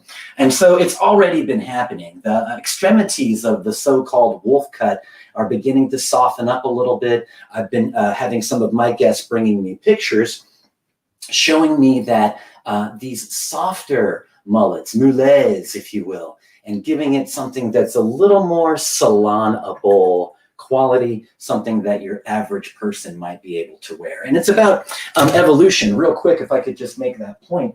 You know, this was the big trend 6 years ago, you know, that shag, long and short, you know, very lean at the bottom. And it was the evolution of the lob, you know, as the people got tired of the bell weight, we took that away, we moved into something leaner. And then, of course, logically, like Manda said earlier, we're going to be looking for ways to make that more extreme. And so that turns into things like the shaglet. You know, that term was being tossed around a little while ago too, and it just wasn't the right time. No one caught on to it. And so the mullet and the lob at that time was really dominating. All right, back to this. We've got our round patterns on the side, setting those off for us, and now we're going to make a little bit of cutting happen. I'm going to try and keep her as close as I can for you guys because I really want you to see the action of what's going on in here. I will be putting myself in some uncomfortable positions to make this visible. Just know that I don't always do it that way. Try and keep it, at the salon. Now we're going to be working in slightly diagonal back sections here, because the point of it is that she's probably going to be brushing it back, letting a little bit hang in front of the ear. We get to decide how long do we want this detached side to be. So just looking at that, and we're going to peel off that first section. Give me about a 1/2 inch there, right inside the hairline. And I'm going to throw a clip on the rest of it and just put it away for a moment. So I'm going to turn her again so you guys can really see what's happening there. Slightly diagonal back. Slightly diagonal back will definitely support a brushing back behind the ear sort of movement. Now we're going to talk about a new shear that we've got, and I'm going to talk about it for a second. So watch as I push her off to the side. The 14-tooth point cutting shear from the Classic Series collection. There's some little details about this. They're subtle, but they're good, and I want you guys to know. Is it a blending shear? Yes. Does it look kind of like a chunking shear? Yes. Have we seen those before? Yes. But there are some important differences that I want to illustrate. Most blending shears, I've got another brand here, doesn't matter who it is, but you can see that the moving blade, the one controlled by the thumb, and truly I'm forced to use this way because of the offset grip. So the moving blade is the still blade or the solid blade. The teeth are on the bottom. Now, you know me, I love to cut hair with my blender. So when I want to do that, you actually need to roll the blender over in your hand. So the teeth are on the bottom. I'm sorry, the teeth are on the top and the sharp blade is on the bottom. So what happens is when you make a cut, the teeth pick up, the hair falls out, hits the sharp blade, ready to be cut again. And the only disadvantage to that is that this is going to sort of force you into a slightly thrown position to get your hands into those holes when they're reversed. That was the inspiration for our dual grip in our blending shears up to this point, is that we wanted everyone to have the ability to swap stuff around when they want to. Truly speaking, though, 8 times out of 10, when working with a blender, you're really going to want to have the teeth on the top. And so, finally, somebody did it. We did it. And I'm so stoked that we have a blending shear with an offset control where the teeth are actually put on the top, which facilitates point cutting, hence the name. So why point cutting? Why are we calling this point cutting? Is that we are going to create bolder statements within the shape by just how big and nasty those teeth are, right? They're going to make big, strong statements when they work. So let's attack a little bit of hair here. See some hair hit the floor. We're going to make this a little bit longer, a little bit friendlier than some of the more detached versions that we're seeing out there right now. And so what I want to show up close, real nice and tight here, is how this works. The still blade on this is actually not sharpened, real similar to the Invisablend. It is just highly polished. So when the teeth contact with that blade, you're going to get a little bit of stretch to the ends, that nice soft touch. To me, it is like if the reversible blender and the Invisablend got together and had a baby, it would be something like this. The soft touch of the Invisablend, the aggression of the reversible blender. Maybe aggression isn't the right word. The eagerness. How's that? Going a little bit longer here, we're going to make our cut. So I'm going to park it in one spot, and I'm going to go chomp, chomp, chomp without moving it. And what that does is it allows those teeth to hit in the same spot several times, and you can see that it starts to create those corrugations, those little trenches in the hair. Then I go back in. I don't actually have to remove the shear, but from that point, extend out just a little bit farther and chomp, chomp, chomp to completion. And what we're going to see when I bring this back out for you is that we have those corrugations that we're used to seeing from point cutting or chipping on the ends, but we were able to kind of blast through an entire section in one fell swoop. That was the point. One thing that Andrew brought up in the instructional videos that were created for the shear, and it was something I never really thought about, it's that when we're cutting hair, and especially point cutting, we're really just using that maybe ½ inch of the blade most of the time. That's the part that's going to go dull the fastest. So if you're a texture worker and like to see lots of texture, think about how this would be an alternative to point cutting It'll never be exactly the same thing because they're obviously different, but an emulation, a similar end result that gets us there. I'm loving it because I like to do whole haircuts with my blenders. And this one is just another nice tool to keep this going with. I can't remember if it was Manda or Roger earlier who said so, but it was just about staying interested. Chomp, chomp, chomp. Slide out a little bit. Chomp, chomp, chomp to completion. Chomp, chomp, chomp. That's the sound of precision, my friends. Pushing that back down, that was a joke. If you're having a good time so far, just throw something into the comments thread. Validate me. I demand it. Make me feel loved, or at least not alone. Come on, give me something. Cool. Nothing showing up in the chat. That tells me that no one's loving this. Great. Thanks, guys. Appreciate you. Where's my clip at? Here we go. Bringing this next section over here. And you can see what's happening on the side as I begin to work this through. We're just getting enough to push behind the ear there and create that softer touch on the side. Thank you, Roger, for validating me. We all know, ladies, and you can back this up, you know, men, we do need constant validation, need to be told that we're doing good at stuff. Right, I'm here, Jesse. I'm validating you. Thank you. You know, it gets lonely in here. I wish you guys could see what I'm looking at from this end. It's the saddest little room with like hair stuff all over the floor, flip charts all over the walls. You know, it can be a palace of pleasure or a cave of despair, depending on how the feedback is in the chats. Well, let's look at this beautiful thing to look at from Tara Detty. Has anyone missed Jesse as much as I have? I know, man. I need to send Tara something personally, just because every time I show up here, she shows up too. I know it's not for me, but it's nice. Okay, seriously now, we're moving into this section here on the side, and I'm going to subdivide this into two pieces. Once again, just moving my way through with the 14-tooth blender, chomp, chomp, chomp, chomp, chomp, chomp to completion. Leaving it a little bit longer on the sides, so she's going to have that little bit of softer detachment going on. Now look at this area that I just reached. Down in here, working into this delicate area behind the ear. So I don't want to just blast this off super sharp and short. The reason I don't is that it may cause my action in the back, my party in the back, to not be as boisterous as I would like. So we're going to make a minor tuning to the movement right here. Here in this delicate area right behind the ear, we're going to match up with our previously cut guide, but as we begin to cut, we're also going to begin to move the section over directing toward the face, which is going to leave us more length towards the back and make sure that that place behind the ear doesn't become too scanty, leaving me a place to connect to as we get into the action in the back.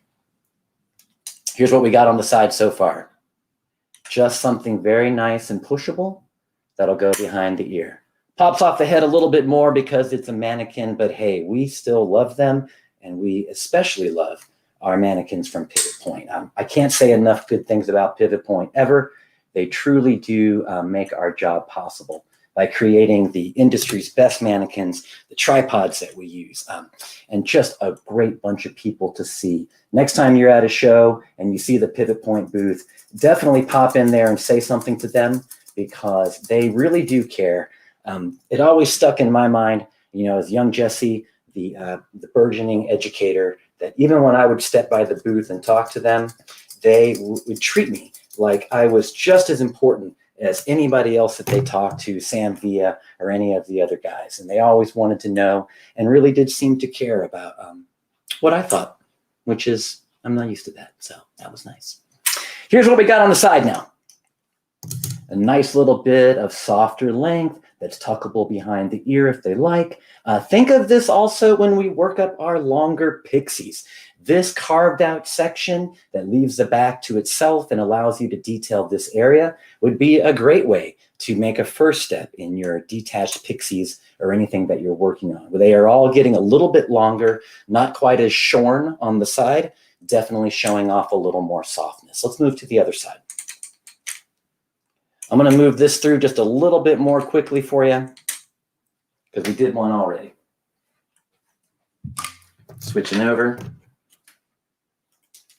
Thank you, Tara. Thank you, everyone who's commenting. I take a look over when I get a chance. I don't want it to be my focus, so I'll get bogged down. Start reading too much. All right, once again on this side, if I want to know how short I should go, just pick up a little bit from the first side, give it a little tug. It's about that long. So over here, we'll do about that long again. You know, I like to blend, but I believe that blending exists on many levels. You know, so we can talk about, you know, the actual blend where we go in and connect the two pieces together physically. Or then there's also the visual blend, you know, where we do talk about, we like to have a balancing, but not a symmetry necessarily. Bringing this straight out. Chomp, chomp, chomp, and working off those ends. Really a nice tool. And I'll confess, when they told me about this little guy coming out to start with, I'm the skeptic, right? You know, when I see something that looks a little too gadgety or has too many bells and whistles to it, sometimes I'll admit I get a little critical. I'm a little bit of a purist when it comes to that stuff. But when they told me they were sending this, I was like, cool, let's give it a shot. This little guy has not left my hand in the salon since then. I've been doing a lot of stuff with it. Really a nice tool. Like I said, the highly polished but unsharpened blade gives you that soft touch of the Invisiblend, but then it's balanced by having some more eager teeth spacing. Check it out. Here we go again. Chomp, chomp, chomp. Slide out a little bit. Chomp, chomp, chomp until it's gone. And then you will see those striations in the pattern, those little corrugations, if you will, the places where it's carved out. You know, and I begin to say you can't substitute one technique for another because they can't be the same thing. But a lot of times it's about intent and purpose. And so in a lot of haircuts, yeah, it will feel really similar. Brushing that back a little bit, bringing her around. I'm going to look at the chat here for a second, looking for any great questions. Katrina Whitaker, why, thank you so much. I have a question for you. Yeah, please, I'm listening. Will these, how would this work for people with fine hair? The actual shears that you're using, Sure. And I would say the technique too. Well, yeah, so let me just pause and answer that. Everything, I think, you know, Roger would agree. I could actually hear him saying this. He's so mystical, right? I love that.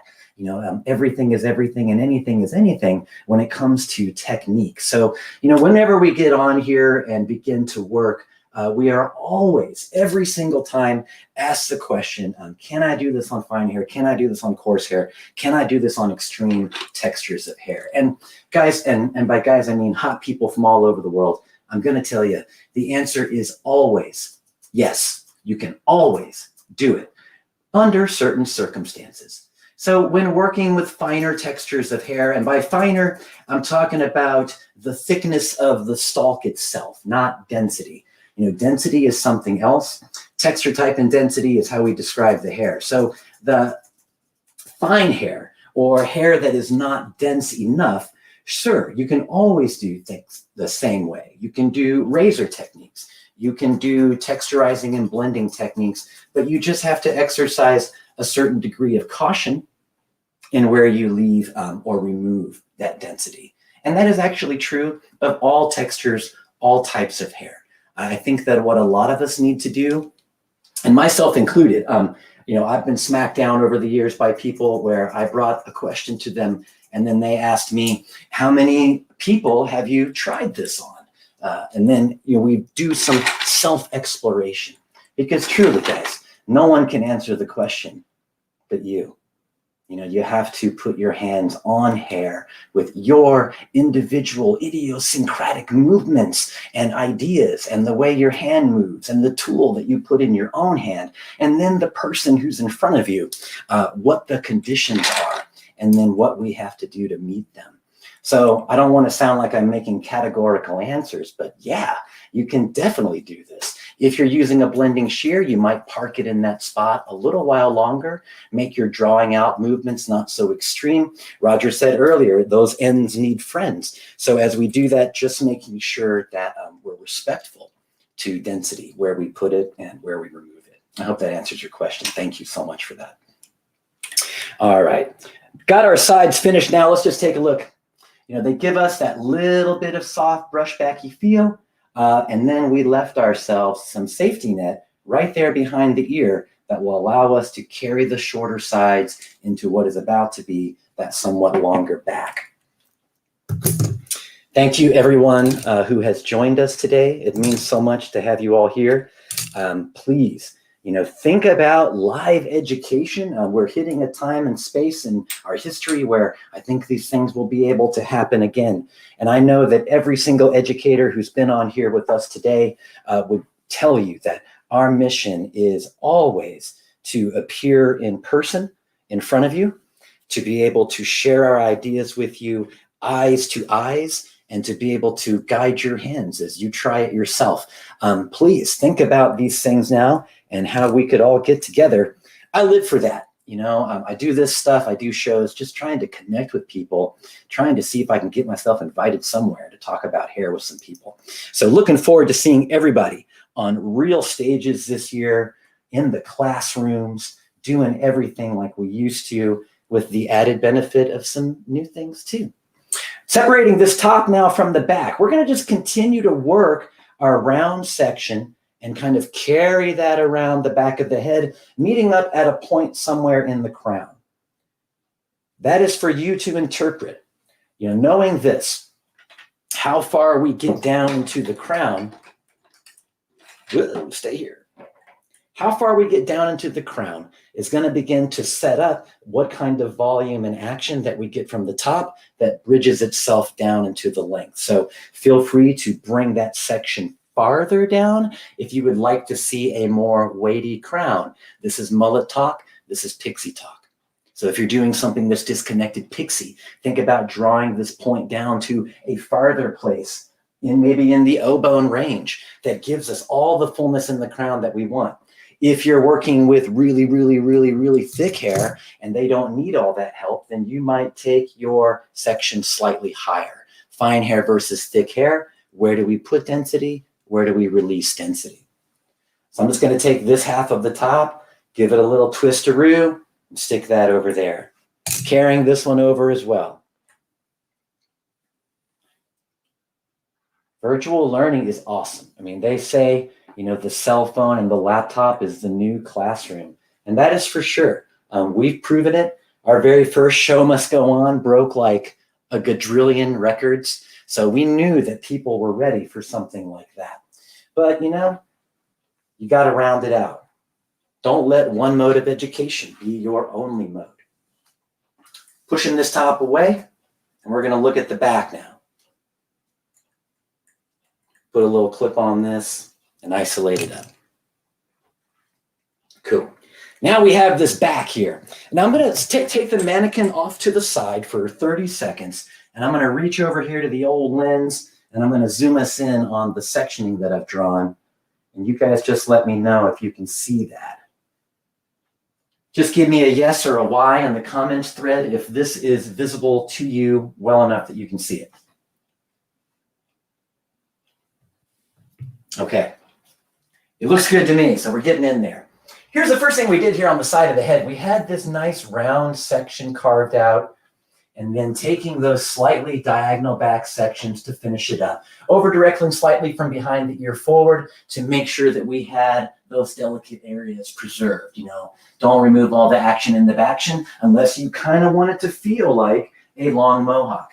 Here's the benchmark I prepared, and you can see here, I did go short right behind the ear. It does touch up to the longer bits in the back, but if you look at her from the front and sides, you know, you do get a little more isolated action to where the mullet is taking place. All right, so here, back to the sectioning. Take a screenshot if you want to. Here's where we are now. We're going to be looking at this back section, and you can see that these zigzags kind of dance their way across the whole back. We're going to have some fun with this idea. This was a technique that I want to pay respect where respect is due. I have very few original ideas. So when I use technique, when I use something that I saw that blew me away, I want to share it with you so you can give those people respect. Lauren Hagen and Shannon King back in the Redken days, working a show with them in Las Vegas, a men's show. And they were using the technique we're about to discuss on the top of a men's pompadour haircut. So as I go through this horizontally along the back of the head, please think about what would happen if I did it on top, because that's how I learned it the first time too. So now bringing this up, and what we want to do is carve a triangle at the bottom. Make sure you don't go in there and cut off what we just made, dropping those little guys out. And if I was really worried about upsetting them, then I could just, like my man Braden Peltier used to say, Beyonce this thing. If you love it, put a clip in it. That joke lands better when he tells it, I promise. There we go. So now clipping this off so we can see the back. Now I'm going to turn her to me slightly, and then I'll turn her back to you. What we're going to do is carve off a triangle. We'll put the point, this first point, on the right-hand side of the head, and then drawing that out to a wider space on the other side. And then I'm just going to take what I'm not using and isolate it away. So the point of the triangle is here, and here is the imagined shape that we're seeing, just like that. There's a little triangle. The point, and then the wide axis. Bringing this down a little bit so I can get to it. There. And giving her just a little agua. Just enough so I can control the hair. So now the point of my triangle, I'm going to make slightly shorter, choosing a finger angle that leaves longer length to the other side. So if I cut this dead, it would look, the cutting angle, something like that. Shorter on the one side, getting longer as it moves across the other side of the head. Now we're going to use our 14-tooth blender for this, and we're going to do something that's a little bit fun. I'm going to adjust my finger angle to where I think I want that length to go. Give me some length so I can see it. And then we're going to take the 14-tooth blender.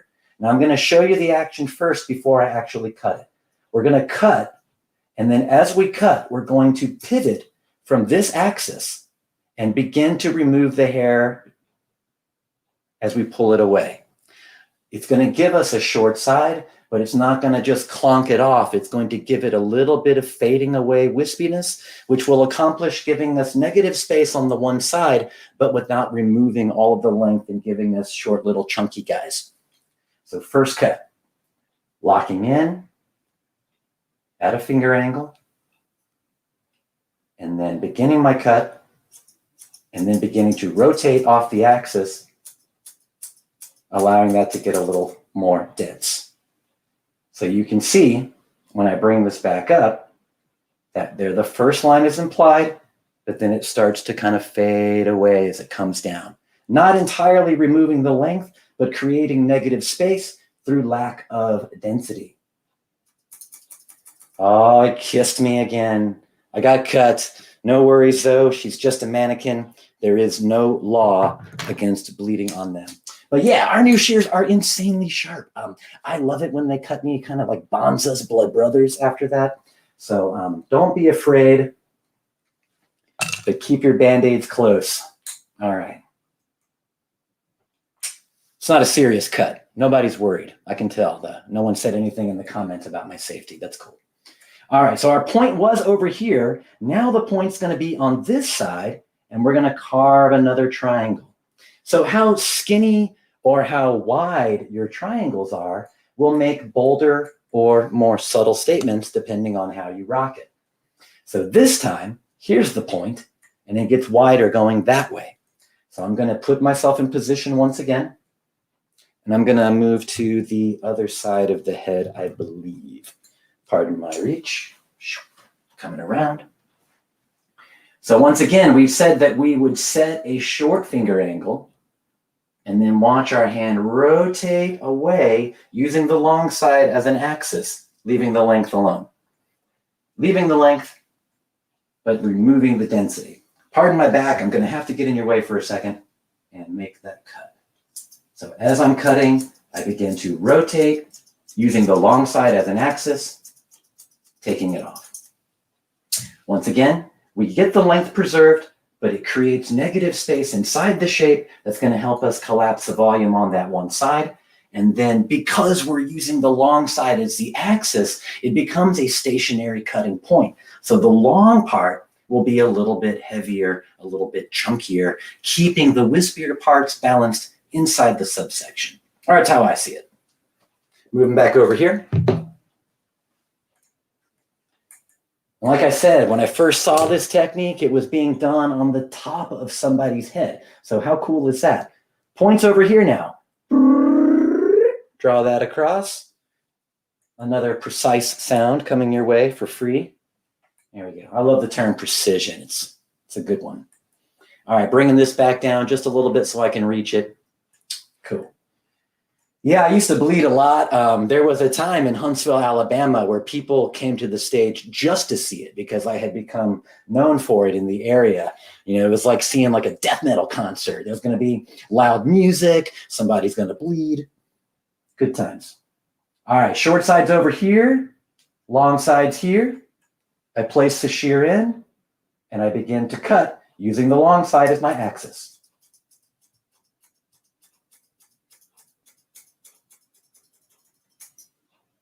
And just take that off.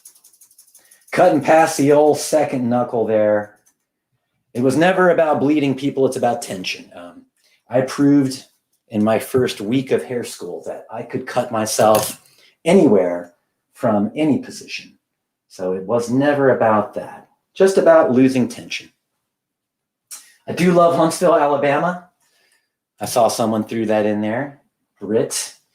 Love your town. It's a little gem, a diamond down in Alabama.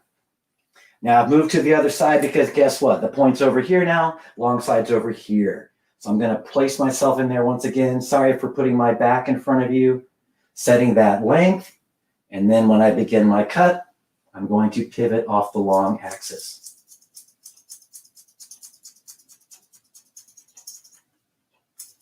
Missed a couple little guys, go back and get them.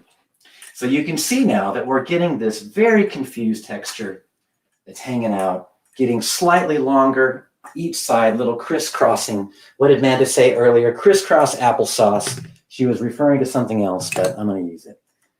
Man, I cannot wait, by the way, until the three of us, the four of us, if you want to include Sammy, I guess he can come, that we could all get on stage together. I was very excited when they said that I would get to work with Roger and Amanda, because known them for a brilliant years, saw them back in the Big R days, and man, so much fun. How neat would it be to actually be able to throw some hair at them and hit them with it? That would be cool.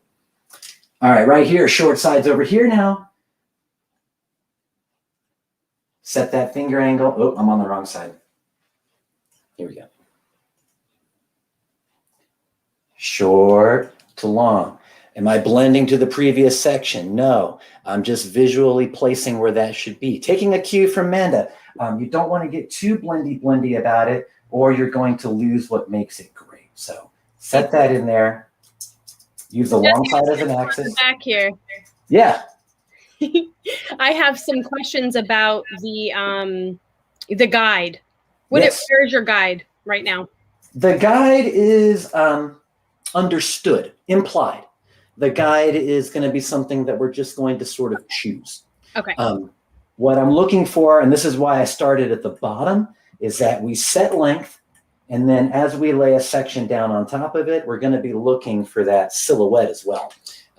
From the side here, you can really see where there is a collapsing of volume, but we want confusion as well. So the guide is something that we sort of imply, but you're not going to be blending in any of the sections. So each one is an exercise in mild disconnection from the previous. I like it. Thanks, Bill Nye the Science Guy. Yeah, blending is truly whatever you want it to be. That we talk about blending in this specific context, but truly, even in detached haircutting, there has to be a blend. Otherwise, we say the shape looks torpy or bad, because you'll be able to see certain demarcations that you shouldn't see if the disconnection or detachment is designed to flow together. So, even when we say disconnection by definition is when two pieces of hair at a place that I choose on the head don't blend, still they have to flow together in a certain way. So the blend is kind of implied. We get so hung up on that word. Okay, another triangle here. I'm coming up to where I feel like I have about 15 minutes yet. Is that correct? You are correct. Okay, thank you. I don't want to blow my time away. You're good. All right. Once again, I'm over here. Plint's on this side now, so I'm just going to move to the other side of the head so I can get to it. Now, this is a big section of hair to work with all at once, so I am just going to kind of allow it to pinch together in my hands. You can see that there's a slight little over direction happening here, but guess what? I'm not going to critique myself too hard because the entire point of the shape is to look somewhat disrupted. So with intent and purpose, we will think about where we're putting this. So short side now is going to be over here, and then the long side is on the right. I'm going to bring these two together, and then I'm going to begin to cut. Using the long side as my axis, you'll see me rotate away from that point. And so you can see once again, it's a more wispy and more point cut looking on the side where we rotate away from it than it is going to be on the place where we're stationary. That'll be a little chunkier. I've done the shapes before where I did razor them all off or blend them off, and then I would sometimes feel that it was a little over textured. So I like seeing a little bit of that chunkier bit that's being allowed to live on top of the previous section's reduction of weight. All right, cruising right along. That was over here this time. Point's going to be over here, and I'm dragging this across. And look, I bumped into the end of that section. So I can place this other side away. And here we go. Once again, big, fat, nasty triangle. Jesse don't care. It's not my hair. No, we don't see that. There we go. Now I'm getting up into the crown. So do I want to decide that I want to start to shorten it up a little bit? Do I want it to look still nice and long? Those are the decisions that you get to make. What's great about all the techniques that we're looking at today is that they give you a lot of back doors. They give you a lot of ways to make creative decisions on the fly. So each one of these sections truly could have been cut totally independently from the other. I'm going to drag this down so you can see, and then I'm going to re-elevate. Short side here, long side here. We'll start cutting, and then we will rotate using the long side as our axis. Here we go. And I'm just going to gather it all up, start cutting, rotate off the long side. Takes a few extra chomps, right? But the results that we get are really, really nice. It's worth it. Right here, that little bit just hung on. We can just visually take it out. Couple longies, couple lingerers hanging around. I learned this trick from Sammy. Just pull them right off the lady's head, and that is going to work. Don't do that.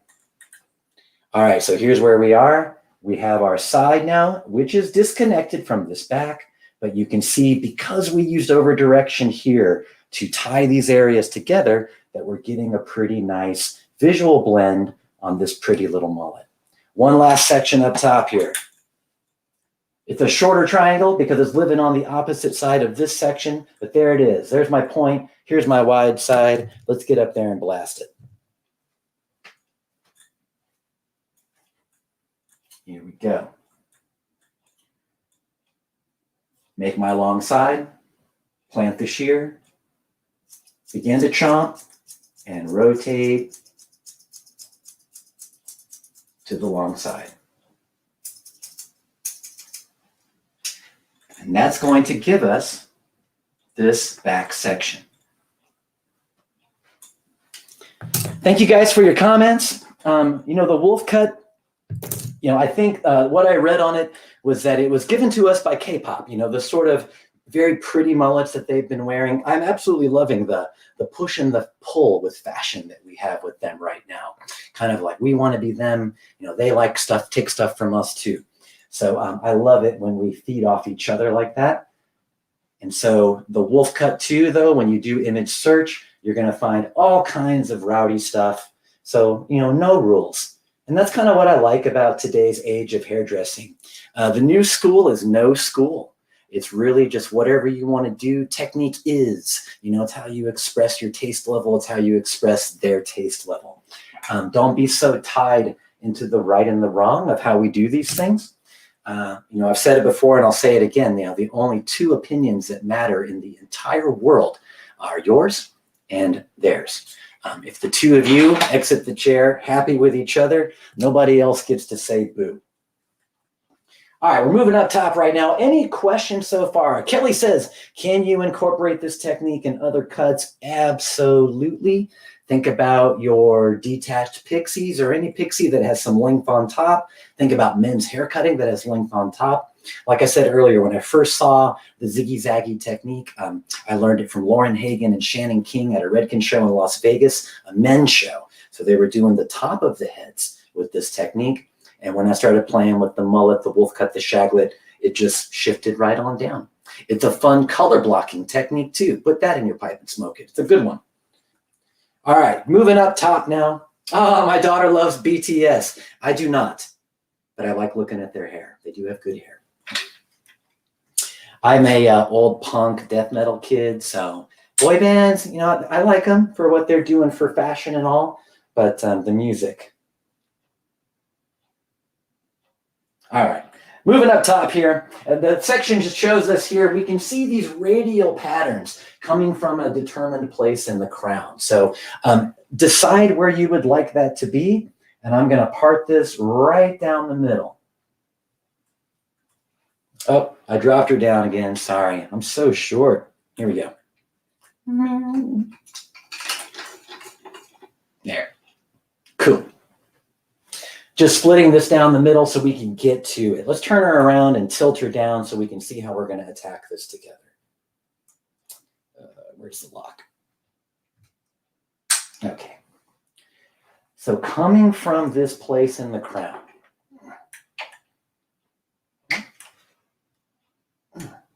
trying to loosen this. Some really strong person. Tighten this. All right, we'll just do this. Coming out of the crown, we're going to see radial patterns beginning like on a real live guest, look for the whorls. And the whorl is kind of the origination point of all their hair. It came out from that point, spread around, they say. So look for the whorl or the middle of the crown, and we're going to establish some radial patterns from that point. You're all good, Jesse. I was just coming in to help you virtually pull up that mannequin. Thanks. I honestly loosen up. I must have got really intense earlier. I must have been watching Sam, like you watch Sam and you don't even realize that you're like white knuckling stuff. Yeah, so excited. It's all good. We all do it. I mean, I get sweaty watching Sam. Like he's just that intense. All right, so picking my place in the crown here and starting off with these radial partings.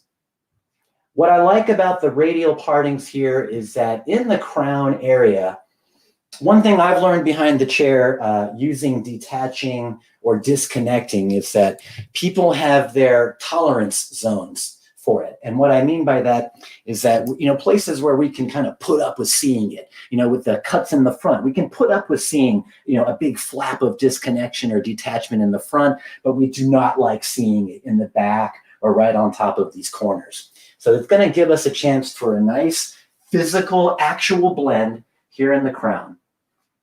And then as we move forward, we will begin to exploit some detachment, which will give us a floating front and a little bit of fringe that we can play with. Let me drop this down a little bit so we can see. Well, not that far. There we go. Let's do this too. We're going to open up a little. There. Can you guys still see that okay? Just giving myself a few extra degrees to work with. Maybe switching over to our 6-inch classic shear. Once again, we bring stuff to the table with a nod to the classics that I really do like. I mean, Jesus, look at the size of that tang right there. Let me get a nice zoom. Well, come on, baby, focus up. All right, we'll stand it right there. You can see, though, look how wide that tang is. Very comfortable. A really nice big fat tang. Fixed tang, too, which is, I think, just a nice feature in general to rest your hand on. Plenty of ergonomic cutaways here in the thumbs that you're going to have that ability to rest your hand in all kinds of different positions, just like you know and love about our shears already. So bringing up these first radial sections in the crown. We're not going to overthink this. We want to create some texture. We want to create some movement, and we're going to work short to long a little bit, and we're going to allow some detachment to happen. What's great about these sections underneath is that we have a nice spread of length that happens in those zigzags that gives us multiple points to connect to if you want to. So even though this piece might be really short, I might feel just fine with picking this up and then doing a little bit of out cutting through those ends and letting it hang on top of that. You know, Amanda said earlier, and I think she's totally right, is that, you know, if you blend these too much, they sort of lose their ability to style themselves. You know, the detachment, the kind of rowdiness, and what was the other word we used today? The chaos of the sections and how it fits together is kind of what makes it. If you take all that away, then really you're kind of taking away what works. Here we go once again. This may be one of the sharpest shears we've ever made. I was delighted to have cut myself several times within several days of ownership. And like I said, that just bonds me up with the metal. I really do feel that, like, once it's cut me, you know, blood brothers. I'm a sicko. I'm going to turn her just a little bit. All right. Hey, thank you, Brian JC. Picking this up a little bit. Not really thinking about the blend, just thinking about where I want the pop of action up top. And here's this out cutting once again. You know, I've heard it defined a lot of different ways. I think of out cutting as a form of slide cutting, because by definition, slide cutting happens from the interior of a section as a rule. The difference between slide cutting and out cutting, I think there's just not as much physical movement of the hand through the hair, that we allow the kind of how wide or how shallow the blade opens to create how deep the texture goes. Let me demonstrate that. Coming around to the next section here. As we work off this pirouetting point in the crown, we're just going to be rocking it forward. You can see that behind us once again right here. You know, that from that place in the crown, we're just going to move forward. These shorter sections here towards the back of the head, they're going to blend visually a lot easier. But as we begin to gain length towards the front, we're going to see more stuff that wants to hang over the sides. But guess what? It's happening in a place where we're cool with that. So next section, kind of a nice long lean triangle from that place in the crown. You can see that right there. Let me really isolate it for you. Here we go.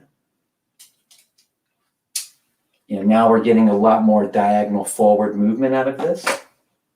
But once again, we're going to pick it up and we're going to use that out cutting technique just by controlling how the blade opens or closes. Open real wide and cut, and you're going to create a cut from that distance. Check it out. If I go real wide in the crown, look how deep that went. If I go shallow, boink, it just takes a little bit. So depending on how far or how shallow you open the shear, you're going to get different depths of texture within the subsection. Have fun with that. Don't cut yourself, because these are sharp, I promise. I can't wait to get on the road again. I've heard some rumors that I don't know that I'm allowed to confirm yet, but live action will be happening again. Just putting that right above there. Let's just get rid of all this stuff we don't need, and then we'll take this off. I just did that to show you how sharp the shear is. It's impressive. Oh, missed a piece. And just continuing to pirouette off of this place in the crown, working forward. Each one looks like, from the top of the head, a long, skinny little triangle as it makes its way towards the back. I got a little bit here in the crown that I can connect to. If you'd like to feel a blend happen, go for it. Once again, deep, shallow, middle, deep, middle, shallow. Have some fun. You know, don't think that it has to follow any certain designed pattern. It is truly up to you. How do we get good at deciding these things? You got to practice. You know, I challenge you guys. I work with the junior stylists or the first year hairdressers in my salon every single Monday, just to go over stuff that they may need refining on as they're hitting the floor. And, you know, they watch a lot of online education, including ours, and they appreciate it, but there's always the missing piece of applied skill. You know, so remember, when you watch these things, it is great, but it is only edutainment until you open and close your shears, attempting the technique for yourself so you can truly learn it. Please don't sacrifice that integral missing piece of the equation. All of us at the Sam Villa company that teach online education are seasoned field educators as well. We would love to come to you and do a class. If I could get someone to bring me out for a class, I don't know what I'd do. Maybe something for free. We'll talk about it. Last section up here. Nice big one. Have some fun with it. Let me see if I can get it all at once. Go. And I'm blocking you. Let me turn. Here we go. Here we go. Last section, working its way towards the face. Once again, a little bit of outcutting, having some fun, remembering how wide or how shallow you open the shear is going to control how deep your point cut goes or your outcut goes. The fringe kind of works itself out. If you were really thinking that the fringe length was super critical, then we would do what we would do in any haircut and go in and set that length first. That way we would know what visually we needed to blend to up there. So the fringe is entirely your call. Styling. Let me just set these shears down. Are there any questions so far? See a pixie also. Thank you guys so much for everything that you've had to say and all the support you've given us. You're getting, yes, ma'am. You're getting just a lot of love. There's a lot of hair on this floor right now. Hashtag hair hits the floor. Please use it. I made it up and I'm the only one using it. But yeah, if you slam a really awesome cut, hair hits the floor. Tag it out. Let's see what we can do with that. I don't know. I feel like if you were a metal band singer, that would be a really awesome name of a song. Thanks. Hair it should be. Yeah, here's another one. You know, the one that gets the crowd going, right? Unask the chair and cut some hair, right? We know that learning all of this stuff, learning and watching it is great, but please do not miss the kinesthetic process of actually trying it yourself, because that and only then is when you're going to know if the technique belongs to you, and you'll feel great about debuting it on your guest or any new guests that you meet on the floor. You're getting a lot of these. There it is. Thank you, Lorraine. Take it to the web. You're amazing, Jesse, as always. Finishing, let me just touch on it. I know that I'm out of time here, so I'm just going to bring over the benchmark for a moment. Playing to the same theme as Amanda and Roger, just getting handsy with it. Working with the dryer on slower speed. We were going to come at it with the diffuser here today, and just with high heat, low airspeed, which allows the natural formation of the hair to occur, and then we'll just sort of work it, little pinching and rolling, all the things that they described too. And also that is something that the guest can handle. If you like to sell product and tools to your guest, show them something they can actually do. Make it look a little hairdressery so it's cool, but then just know all they've got to do is just do a little bit of shaping while this works. I don't have a problem spending 20, 25 minutes on a really long press down blowout. So sitting for 10 or 15 with one of these and just playing with hair a little bit, that's when you get to take a mental break in the salon, my friends. Find ways to do it. Give yourself a break and enjoy just getting handsy with the hair. Get handsy with the hair. Getting handsy, but not inappropriate. Right. Of course.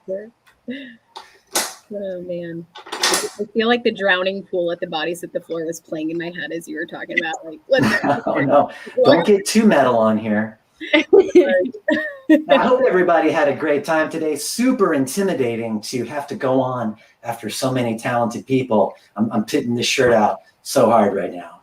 So you close the show, buddy. I had a blast with those guys. I don't want to be the headliner next time. Let me go first next time.